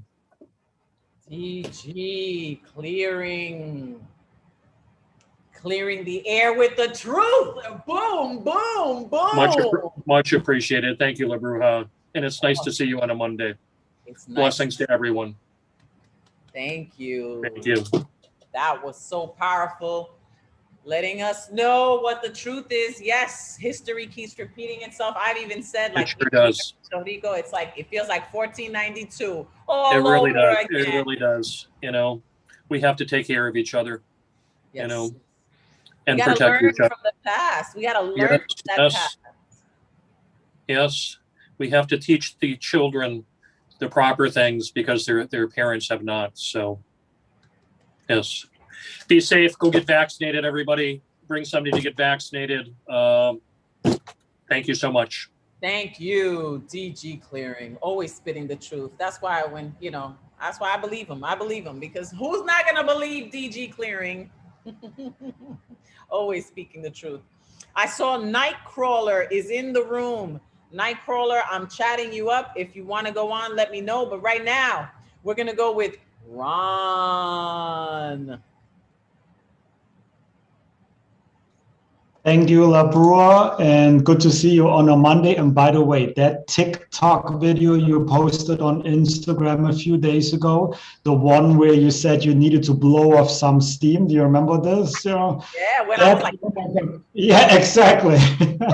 I watched that a few times. That cheered me up so much. You have no idea how much fun that brought to us. So thank you for. Thank you. Thank you. No, that was energy that I got from Thursday night's open mic. Just so you know, like we definitely create this synergy, this frequency, and I'm just so grateful. Thank you, Ron. So what are you gonna spit for us today? Well, first, before I spit out today, I just want to mention, you mentioned Peggy's workshop. Like Brian said, I definitely recommend it. Go to that one. And this week, Diane Ward, who will be performing in a few minutes, she's going to give an ekphrastic poetry workshop with my organization. I put that in the chat. It's free as well, so feel free to show up if you want as well. So I'm going to stick to the theme as well, but I'm going to lighten it up a little bit. So here we go.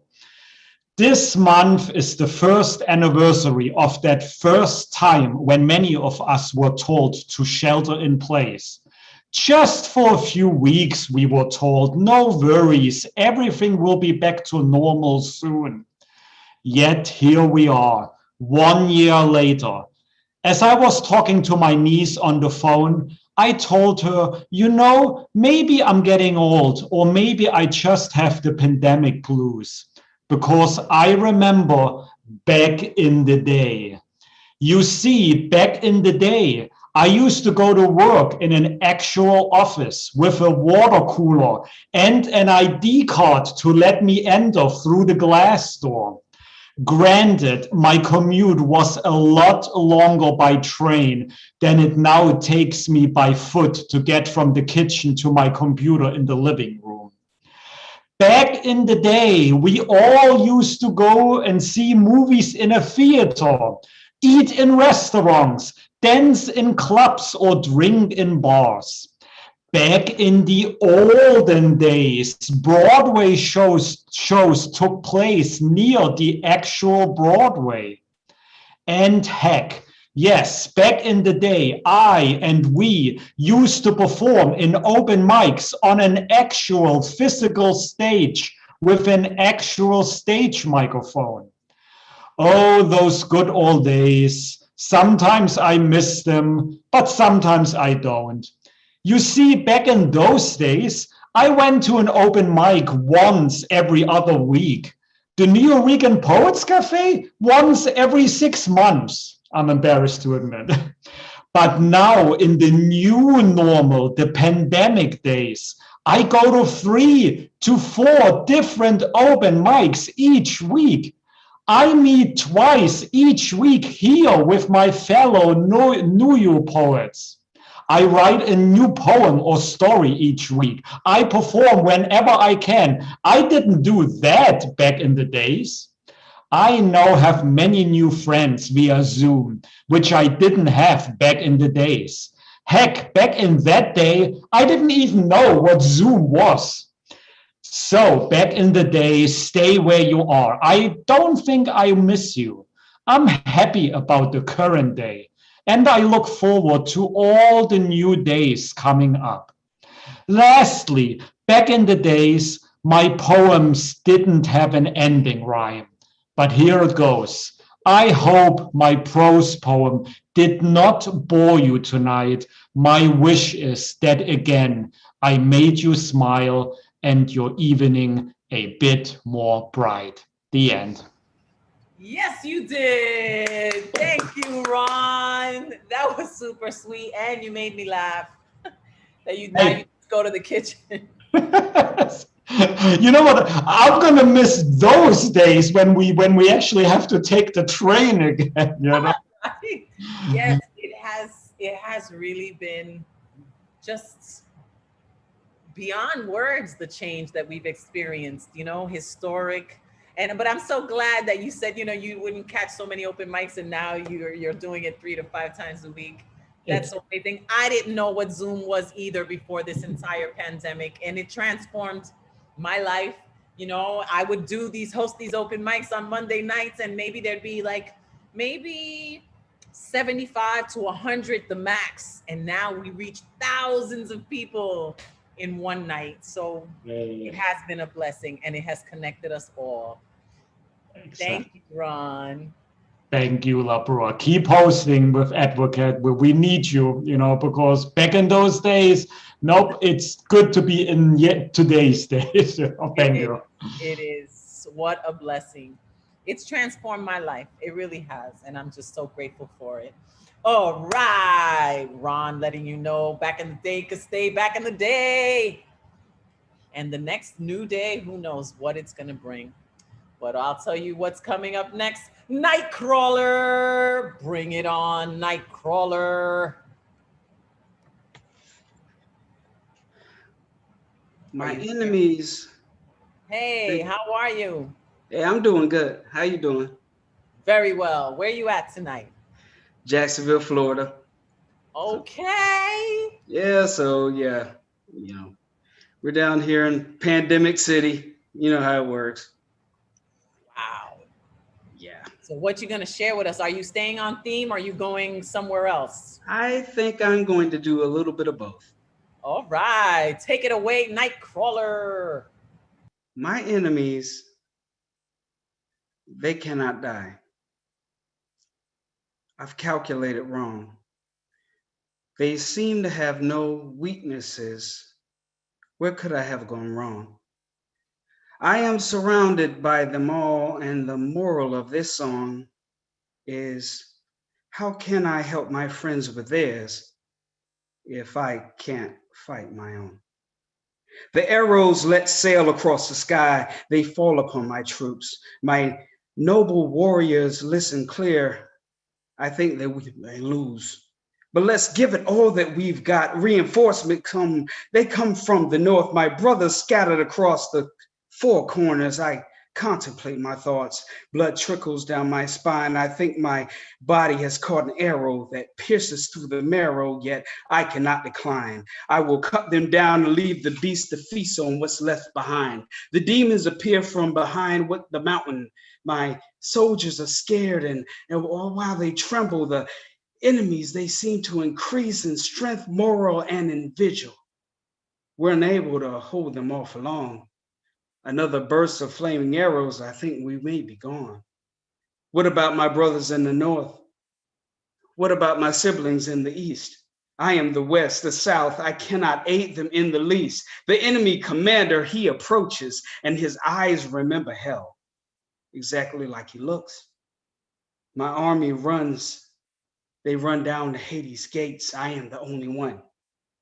This is my fight, and my fight alone. I brandish my blade, meet him in the center. He says he will not cease until I am deceased and unremembered. See, my enemies, they cannot die. I've calculated wrong.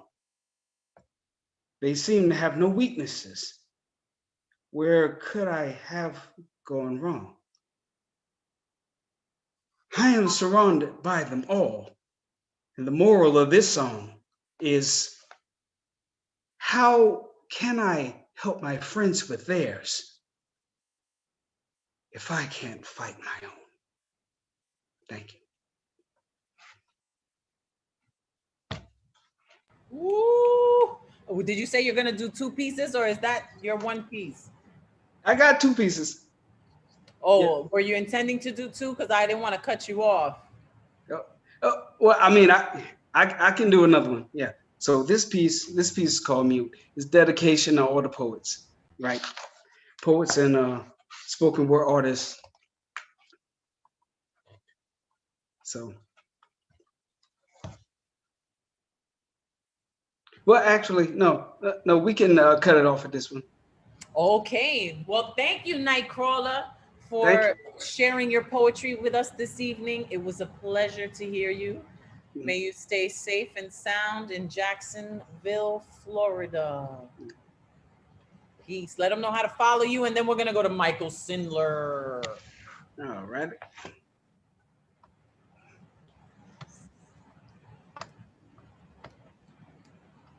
Michael Sindler, there we go. Okay. Yeah, stay safe down there in Florida. It's crazy, man. Crazy. Okay. I am going to sort of stay on theme here. And I'm going to start, you know, there's so many great women heroes and stuff like that for us to celebrate, you know, from Lilith on, basically.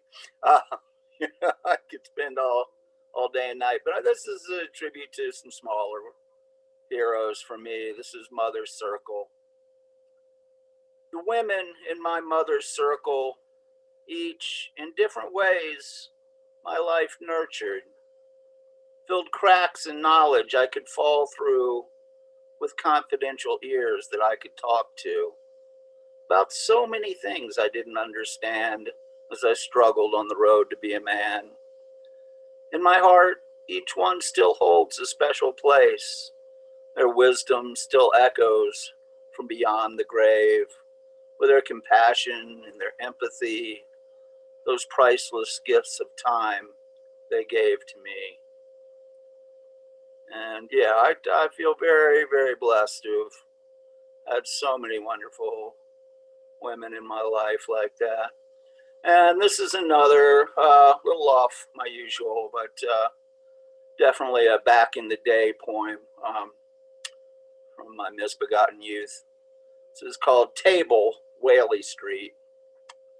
It wasn't much of a table, an unpainted wooden door, old, weathered, and worn, hinge brackets and doorknobs still in place, sitting on 4 stolen zinc-plated milk crates pressing into a cheap oriental patterned rug, stained with wine, beer, bong water, ashes, and God only knows what else.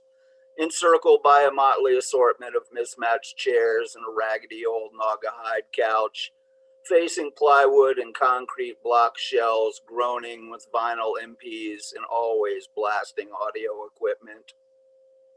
So many parties, large and small, so many conversations, verbal and visual, casual and intense, vague and meaningful, from late night till morning till night after night.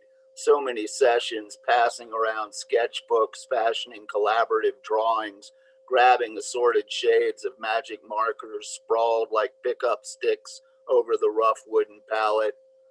So many meals pulled together from scraps and magic piled onto paper plates, consumed communally with hedonistic abandon.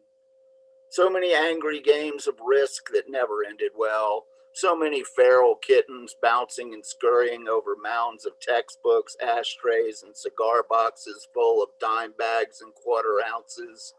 So many guitar cases left over, leaning like drunks for balance, spilling picks and chord charts. So many coats and jackets and shirts and socks and underwears and towels and blankets left in fetid piles. So many trinkets and treasures and moments of pleasure on and around an orphan slab of board that focused a family of freaks, a collective of like minds that centered a home in which anything could happen. And I'm just going to do one more because I think I still got time. And this is brand new. It's called Tides. The moon is a puffed face, craggy surface pocked with gray acne scars. It frowns at the earth, not knowing its own beauty, not knowing lovers see only its shining silver surface, pushed by its gravity into embraces, faces flushed pink, suspended in closed orbit around synchronous hearts.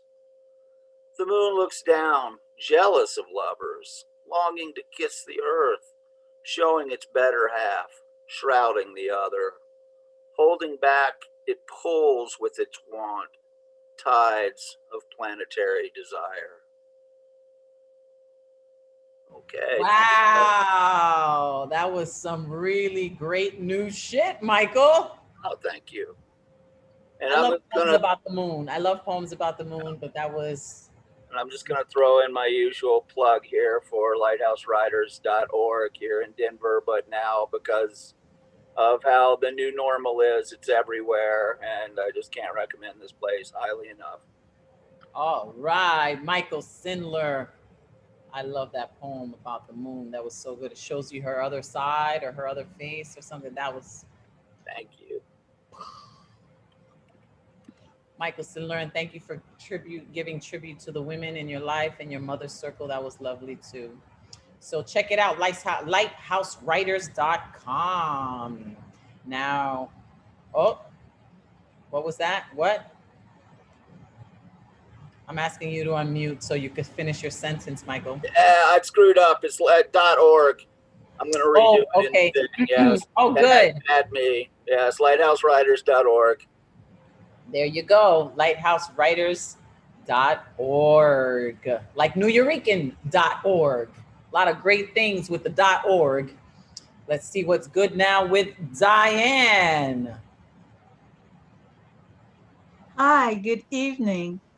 I am going to give my spot up so that someone else can write about tonight who has never performed and say, back in the day on March 8th, 2021, I performed Monday night with all these fantastic poets. So give my time to someone who's new and has never had the wonderful experience of performing. Oh, wow. Diane, that is so gracious of you. If someone is in the chat that has never ever performed and you want to do it, put your name in there and you will take Diane's slot. Thank you, Diane. You are so sweet. Okay, I see Ashura. All right, let's do it. Ashura. Let's do Ashura. Let's unmute Ashura. Are you sure, Ashura? I think you are. Ashura, unmute you. Unmute you. You hear? I'm asking to unmute. Okay, hello. Hi. Sorry, I can't show my face because I'm, not ready. But I will just share something real quick. I wasn't even expecting to do this, so. Is this your first time ever performing or? No, actually, I performed at another open mic, a virtual one before. Okay, cool. All right, Ashura, let's hear it and then we will continue on. Thank you, Diane, for your gracious generosity. Ashura. Oh yeah, thank you so much, Diane. Like, this was fallen from the heavens, so thank you for the opportunity. Okay, so I'm gonna read something that I wrote pretty recently. It's not with the theme, but forgive me for how choppy this can sound, but it's just gonna go. Okay. Nothing is limiting, debilitating my vision from seeing all these permissions. Girl, you must understand that life got no hands. Take what you want and give to those who can't. Cause you are a leader, puppet master seer of all those who no longer believe in something we like to call believers of a life worth seized. All these seasons got me daydreaming of a reality that's not in front of me, losing myself in a cloud of perception of life's hidden tragedies. Unlock your mind and see that there's more to find in the divine, because honey, you're a 9, reaching to the 10s of those who no longer pretend in a blurred vision given to us by those who got no business trying to take all of our riches, giving us crumbs left over by the plate they force us to manipulate, altering the way we choose to communicate, no longer speaking to each other in a language we originate. Now we're given phones to hook us to this idea we call community. Tell me, baby, is this true to me? Our brothers are no longer our brothers. We see them through screens, hoping to believe that they'll once save me. Given the remote to channel our minds to a program filled with all lies, telling me they're lies, making us divide in a country without ties to the earth, to the land, to the universe, because we got to see the you in first. Choosing profits over cares, earning money without health care, disregarding the stares of all those on welfare. Look above and below because honey, this is how it goes. A life worth living is outside of a kitchen, making empty plates for starving children. Learning to feed ourselves in a world that's asked us to repeat our tales. How many feet that fell trying to defeat these tales that no longer fit ourselves. Is it real I serve or the deception I was told by my mother to keep the nightmares I bay under cover? Telling me to wake up and see the light in front of me. I was once blinded by those hunting me. I can achieve all you see. I'm no longer led to believe that this life I'm meant to achieve. I am greater than myself. I am greater than this planet, choosing to live a life not taken for granted. Now I gotta free those who stuck in a trio that's not really, Now I gotta free those who stuck in a trio that's not really real though, of deception and lies, masked as nice guys. Free them of this energy that does not belong to thee. Take them to a plane where they no longer got to explain to the lames who looking for fame. Giving them a life that's much stronger and bright, hoping in the end we all unite. So let's stand up and fight. Hope we hold tight to what's really right. God bless to my people and all those with evils, stuck in my mind, trying to unwind. Stuck in the mind, trying to unwind all the lies that taught them to divide the signs of escape and reality, making us think that this is all God's got to be. But look further in the future and soon you'll see that God's got a plan much greater than we. You must believe, give it a chance, you'll see that it's for me. Goodbye to thee. That's all. Ashura, thank you. I love your poetic flow. Thank you for sharing with us tonight. Thank you, Diane, for holding space for Ashura. Thank you so much. Super duper, what a blessing. Okay, now let's go to Jenna. Hi, it's been so long. Jenna, how are you? I'm good. I have news for you guys. On the 29th of March, my chapbook is releasing. It's called Beginnings. Yes, it's very stressful. That's why I've been MIA a little bit. But yes, I'm so excited for you guys all to read it. So I have one poem that's like in the book, and then one is kind of on theme, back in the day, sort of. This is the first poem. It's called Write For. When he asks me who I write for, I hesitate to say I write for him, because I could only explain such reasoning through poetry. I think maybe I write for them to hear me write for him. I know I don't write for me because that would be far too generous to myself. I ask him why he must know who I'm writing for. He says he tries to write for me too. That's the first poem. Thank you. Okay, and then the second poem I actually wrote a while ago, and I think I revisited it recently to clean it up a little bit. And I think actually the first time I read it was on a Thursday night. So I'm excited to share with you guys again. This is called Growing Up Fat. Growing up fat is kind of really sad because you look back at your older versions of yourself and you think, wow, I was so much skinnier then. You think, how did I think I was fat then? You wonder, well, I think that way about myself now because I have never been more than 180 pounds, but I've been fat all my life. At birth, my loving grandmother would fill my bottles with blended vegetables that she had hand pills because Arabs believe you show love in food with baby bottles and stuffed stomachs. At 3, I said my first words as I pointed over the fridge. I pronounced cake, and my uncle on my father's side will never forget to remind me how that is so suiting to my figure. He says, it figures. At 11, after my parents' divorce, I would only see my father sitting across the table from me at buffets. Because when you grow up in Vegas, you have to eat like the buffets raised you. Breakfast, lunch, and dinner. Because daddy paid for all you can eat. Because you want to make sure he gets his money's worth. At 15, I lost 50 pounds after I stopped eating till my plate was empty and just till my stomach was full. But the gym made me uncomfortable and fast food gave me back that comfort. It didn't help that they were all in the same parking lot. At 17, I ate nothing for 3 weeks. Because I would have a coffee for breakfast, one for dinner, because college applications had to get done. And that's what the admissions officers had ordered. At 19, I would go to the dining hall and think I ate far too much because buffets just didn't sit well with me anymore. So contemplating laxatives just seemed like a better resort because when you're so disgusted with yourself, you'll never get hungry anymore. And I sit here looking back at the pictures, crying in my room because what else is the appropriate way to react when my jeans won't button?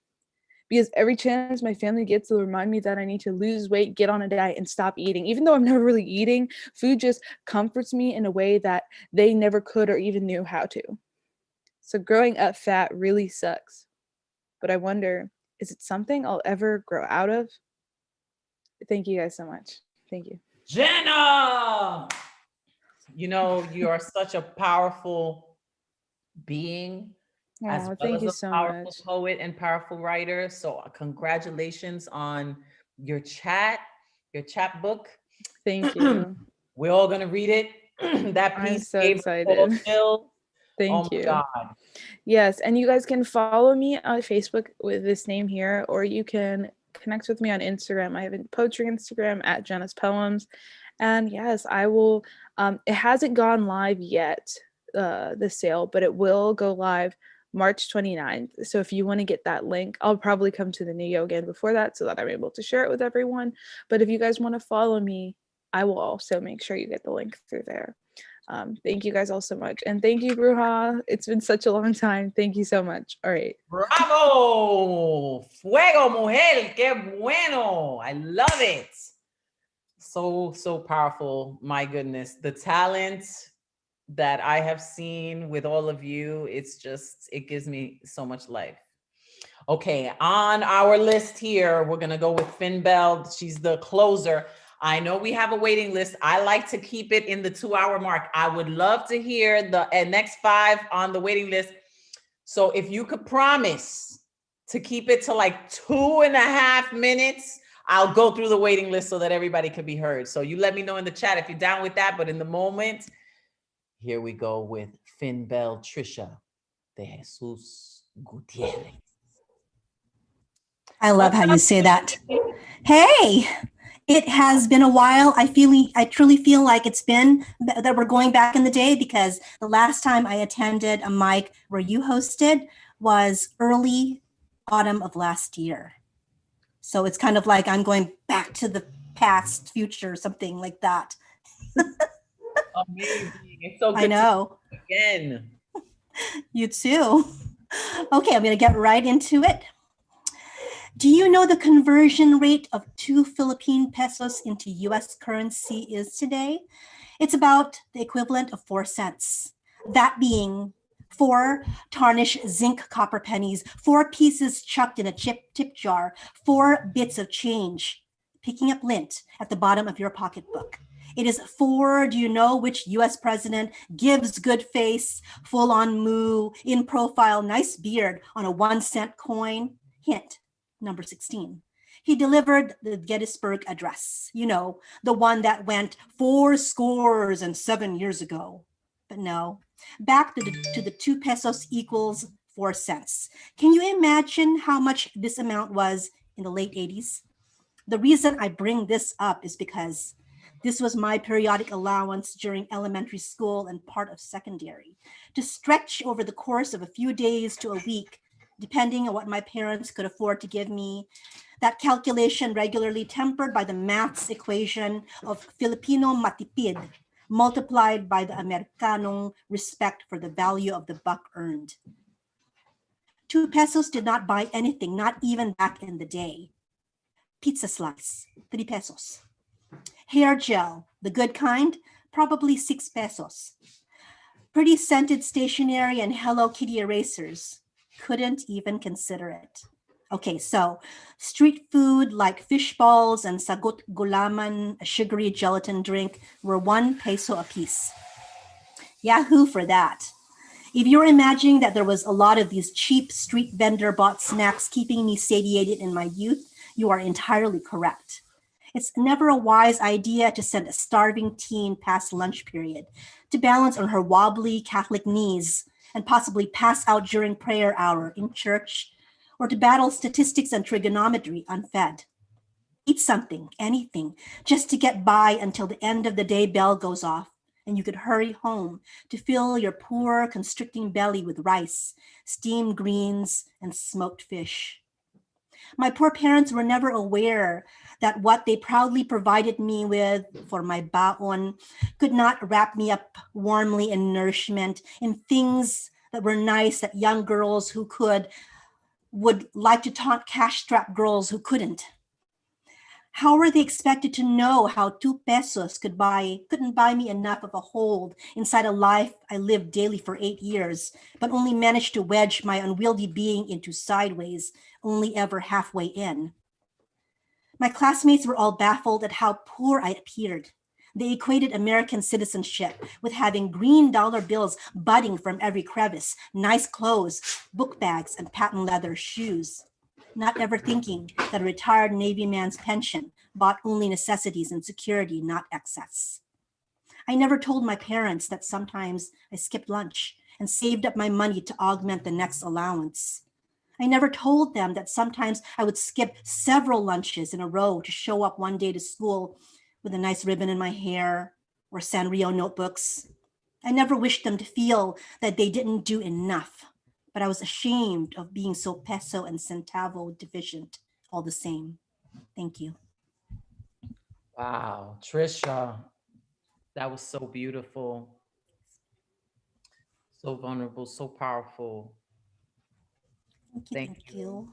Sharing your story and and Filipino culture too. Like you made my mouth water.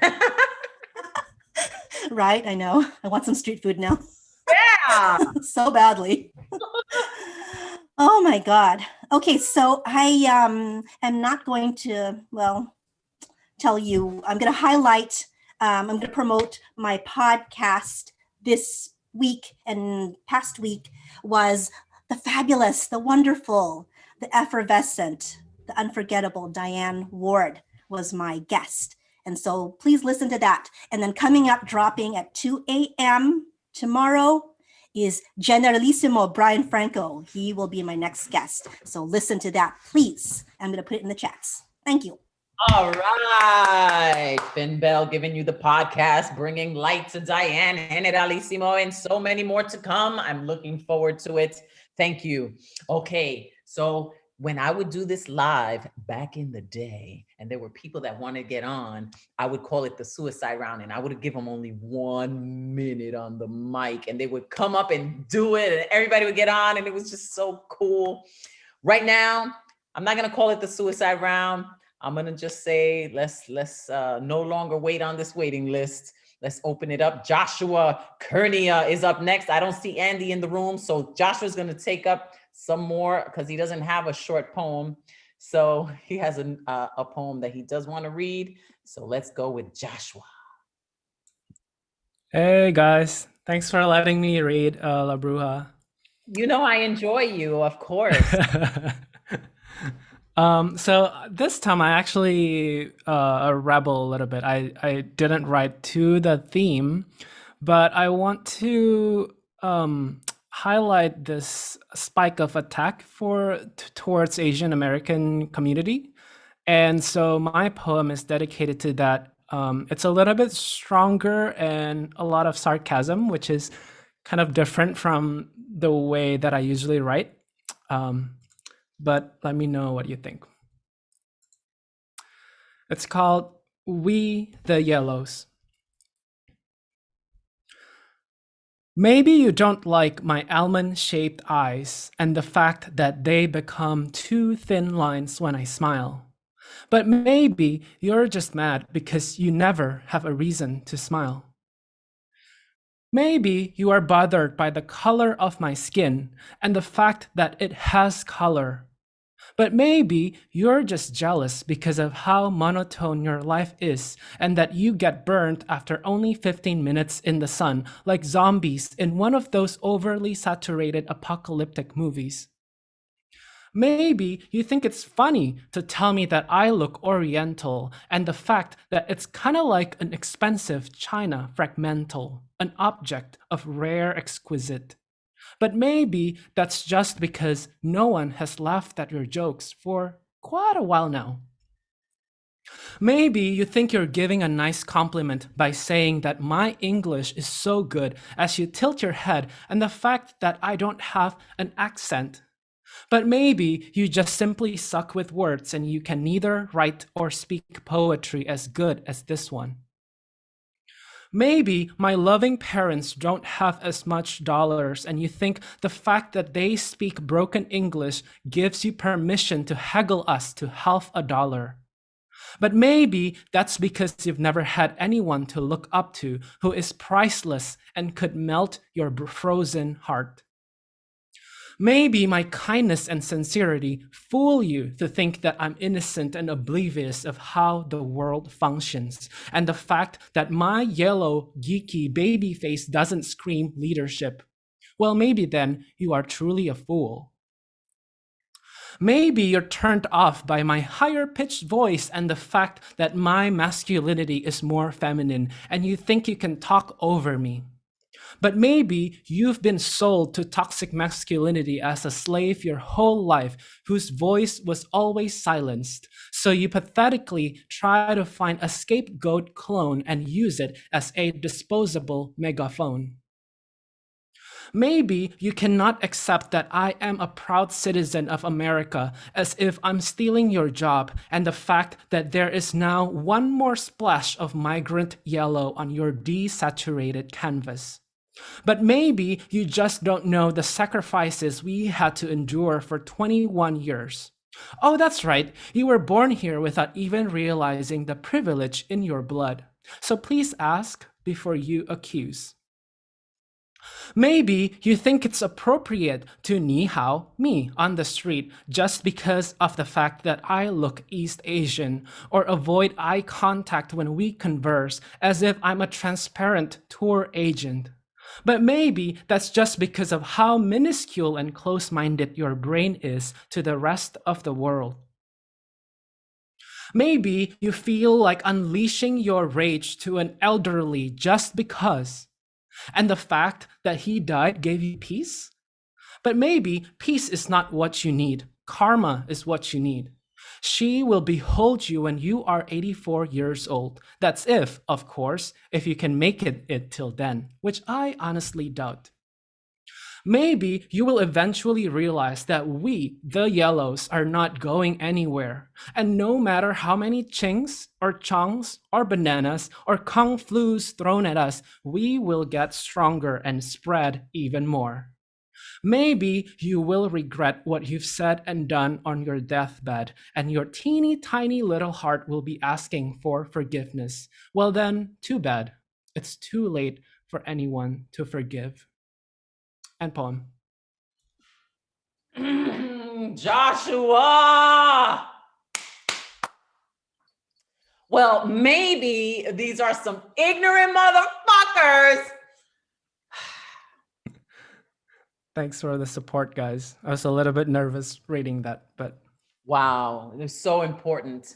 Thank you so much, Joshua. You know, when this pandemic hit, I made a video called Corona Cabana, and it was, you know, it was a parody of the Copacabana, but I did Corona Cabana, and I really tried to advocate for our Asian community because of what was happening during the pandemic and how the beast that was in the White House at the time was targeting and using such dangerous language to incite this violence and this hatred. And so if you go to YouTube and you look up La Bruja Corona Cabana, you could see, you know, my attempt at and I got to say F you to Trump in it. And I really enjoyed that. That was like really, really good. I really enjoyed that. So I'm with you. It's very liberating, and I'm glad I could use my poetry as a way to get my message across. Yes. So yes, feel free to follow me at IG Joshua_Kurnia and my podcast A Line by Line. Thank you, guys. Thank you, Joshua. I'm putting my information in the chat, you know, because if you don't follow me, you should be following me. I'm putting my La Bruja NYC, that's my page. La Bruja for you non-Latinos, La Bruja NYC on IG, Twitter, TikTok, and Venmo if you want to hit me up. But I'm also going to put my YouTube page where you can see all my videos. During this pandemic, I just started making my own videos. I channeled this whole other energy, and Corona Cabana was my first, with the help of my children, I must say. I will check it out for sure. Yes, I'm putting that in the chat. Yes. Caridad de la Luz. I hope you enjoy it. Okay, now we're gonna go with Alexander Goldberg. Alexander the Goat, Goatberg. Okay, so I'm on team tonight, and I'm trying to keep it under 2 minutes. This is called nostalgia. The propaganda's idolizing our past and times that were before. There was free healthcare and free housing. Bad things that people didn't know. Back in the day, there was no sex. There was the era of stagnation. However, during the first years, there was a lot of sex, temptation. Back in the day, there were mass murders. There was a massacre and blood. Back in the day, the office holders were all in favor of free love. They thought the love should be like water and be accessible to all. Marriage would be fully abolished. Women would play a greater role. Back in the day, the times were harsher. there were more fear and less debate. Back in the day, the nights were brighter. The alcohol had better taste. We had a lot of celebrations. We were so elegant and young. Though there was stabbing, there was clashing. We liked our lives and we had fun. Back in the day, we roared like lions. Although there was a lot of stress, there was so much we were designing. We really felt like we were blessed. With ups and downs, with wins and losses, we went through trials and we survived. Although not everything was rosy, I must admit, I miss those times. Bad things are fading, they're forgotten. Good things forever will remain.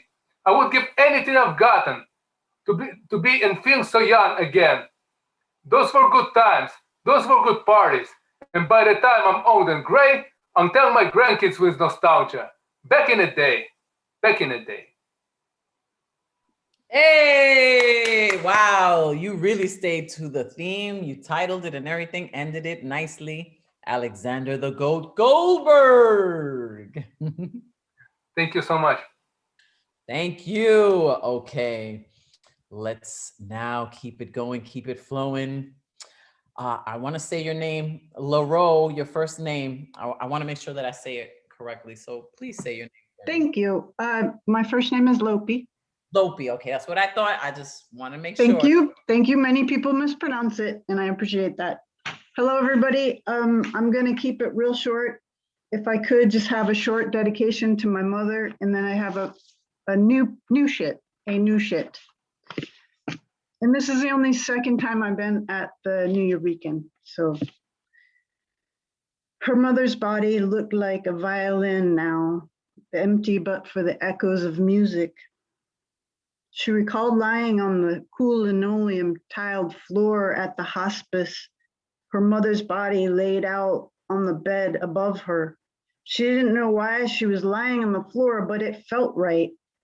She asked for scissors and cut a lock of her mom's hair and smelled it. It still carried the scent of a living mother who had left the planet hours ago while she was still on the train. Look at the sky. Isn't that incredible? Her mother had asked. Yeah, Mom, I can see it now. That's that one. This is a new poem. It's still kind of formulating, but it's kind of, it's in its nascent stage. My heart is a homing pigeon. Within this rhythm beating wings, catching wind, a flight up 10 stories, all told. Quick yet slow moving and slow emotion, like a broken wing on the mend. No longer brittle, but able to bend like a willow, lending strength, training new pathways. My heart is savvy. She's no prisoner in solitary, a canary rowing and sowing its seed under the speechless full moon. Her bucket leaked, watering random weeds on the way to the far away on the red road, the dirt highway, quietly spiraling inward to the earth's core, grace embodied in a simple exhalation, breathing out the excellent moon dust powder of which her mind was made up of, no squalor or sing-along parlor, parlay or do it this way. She knew her heart was home, like a comforter under her, like a soft feline vibrating its contentment song. She knew her heart was stalwart and freed, never believed in cages. She swallowed the key and got on the highway to the next good thing. The river rowing, the leaky bucket sewing, the hand pointing to the moon's reflection in the water became the pathway home. That's it. Lopi! Thank you. That was amazing. Lopi. Thank you. I'm up in Vermont and I really appreciate you guys. I love being here, and man, last night was something else, huh, you guys? Woo! Last night? What did I miss last night? No, trying to sign up for this shit, man. Oh. Like, that was insane. Come on. It was like 2 hours of refresh. Yikes. Anyway, I love being here. I appreciate you, Bruja, La Bruja. And here's my Instagram. I'm a street artist. Here's my website, and here's my yeah. And here's my Instagram. So follow me if you like art and activism. There you go. Thank you, guys. Amazing. All the way from Vermont. Yo, Yeah. I drive 3 hours for pie in Vermont. Brattleboro, baby. Woo! Bring it. Come up. I'll make you some pie. Some blueberries. Ooh. All right. I'm gonna hold you to it, Lopi. Okay. So I much. will. All right. Thank you. All right. That was amazing. Okay. And now to close off the evening, we are going all the way to India. Ladies and gentlemen, Unmesh Mohitkar. Hello, La Bruja. Hello.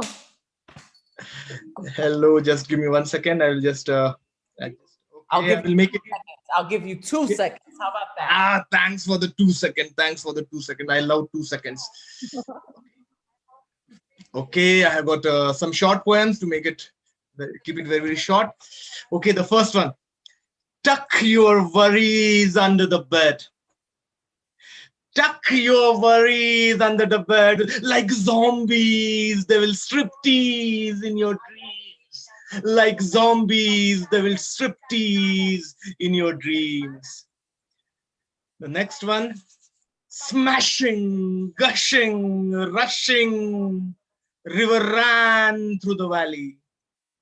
Smashing, gushing, rushing, river ran through the valley. Slowly changing the valley beyond repair. Slowly changing the valley beyond repair. This one is the last one. Rain has stopped. Torrents of memories keep on pouring in. Good, bad, sweet. So rain has its own ways, makes you introspect and retrospect. Cool breeze, soothing the skin, sprinkling of water drops, eyes brimming with surrounding greens. It grows on you like a silent lover.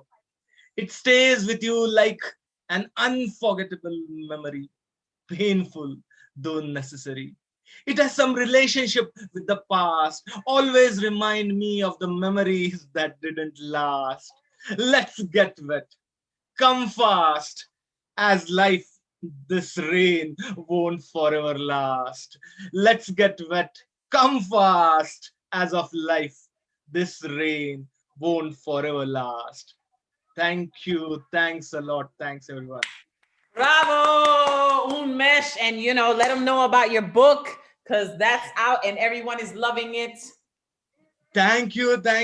Yeah, this book, this book has come out very well, and there is a lot of support from all the people over here. I cannot name, there are a lot of people who have supported it. La Bruja and everyone has supported it. Thank you very much. I really feel blessed.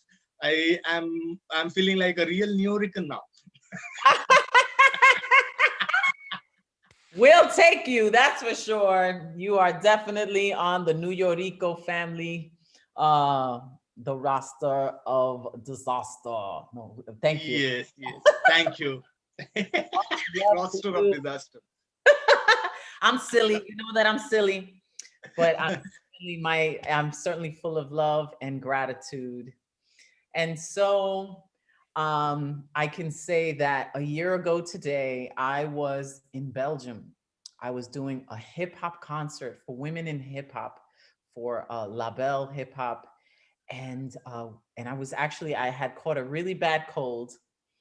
It wasn't COVID, but I was definitely sick, and I did the concert. And then after the concert, I got word in the hotel room all over the news that the lockdown had begun and that the airports were going to close. And I was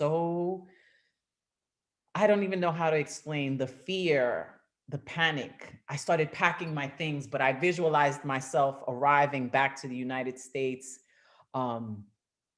And I made it. And it was like just right after me landing was when they shut down the airports. I was so lucky. I remember going to Belgium and seeing people with masks and thinking to myself, wow, you know, that's extreme, but okay, only to be living this whole new reality with masks and how everything just changed, and everything can change in an instant.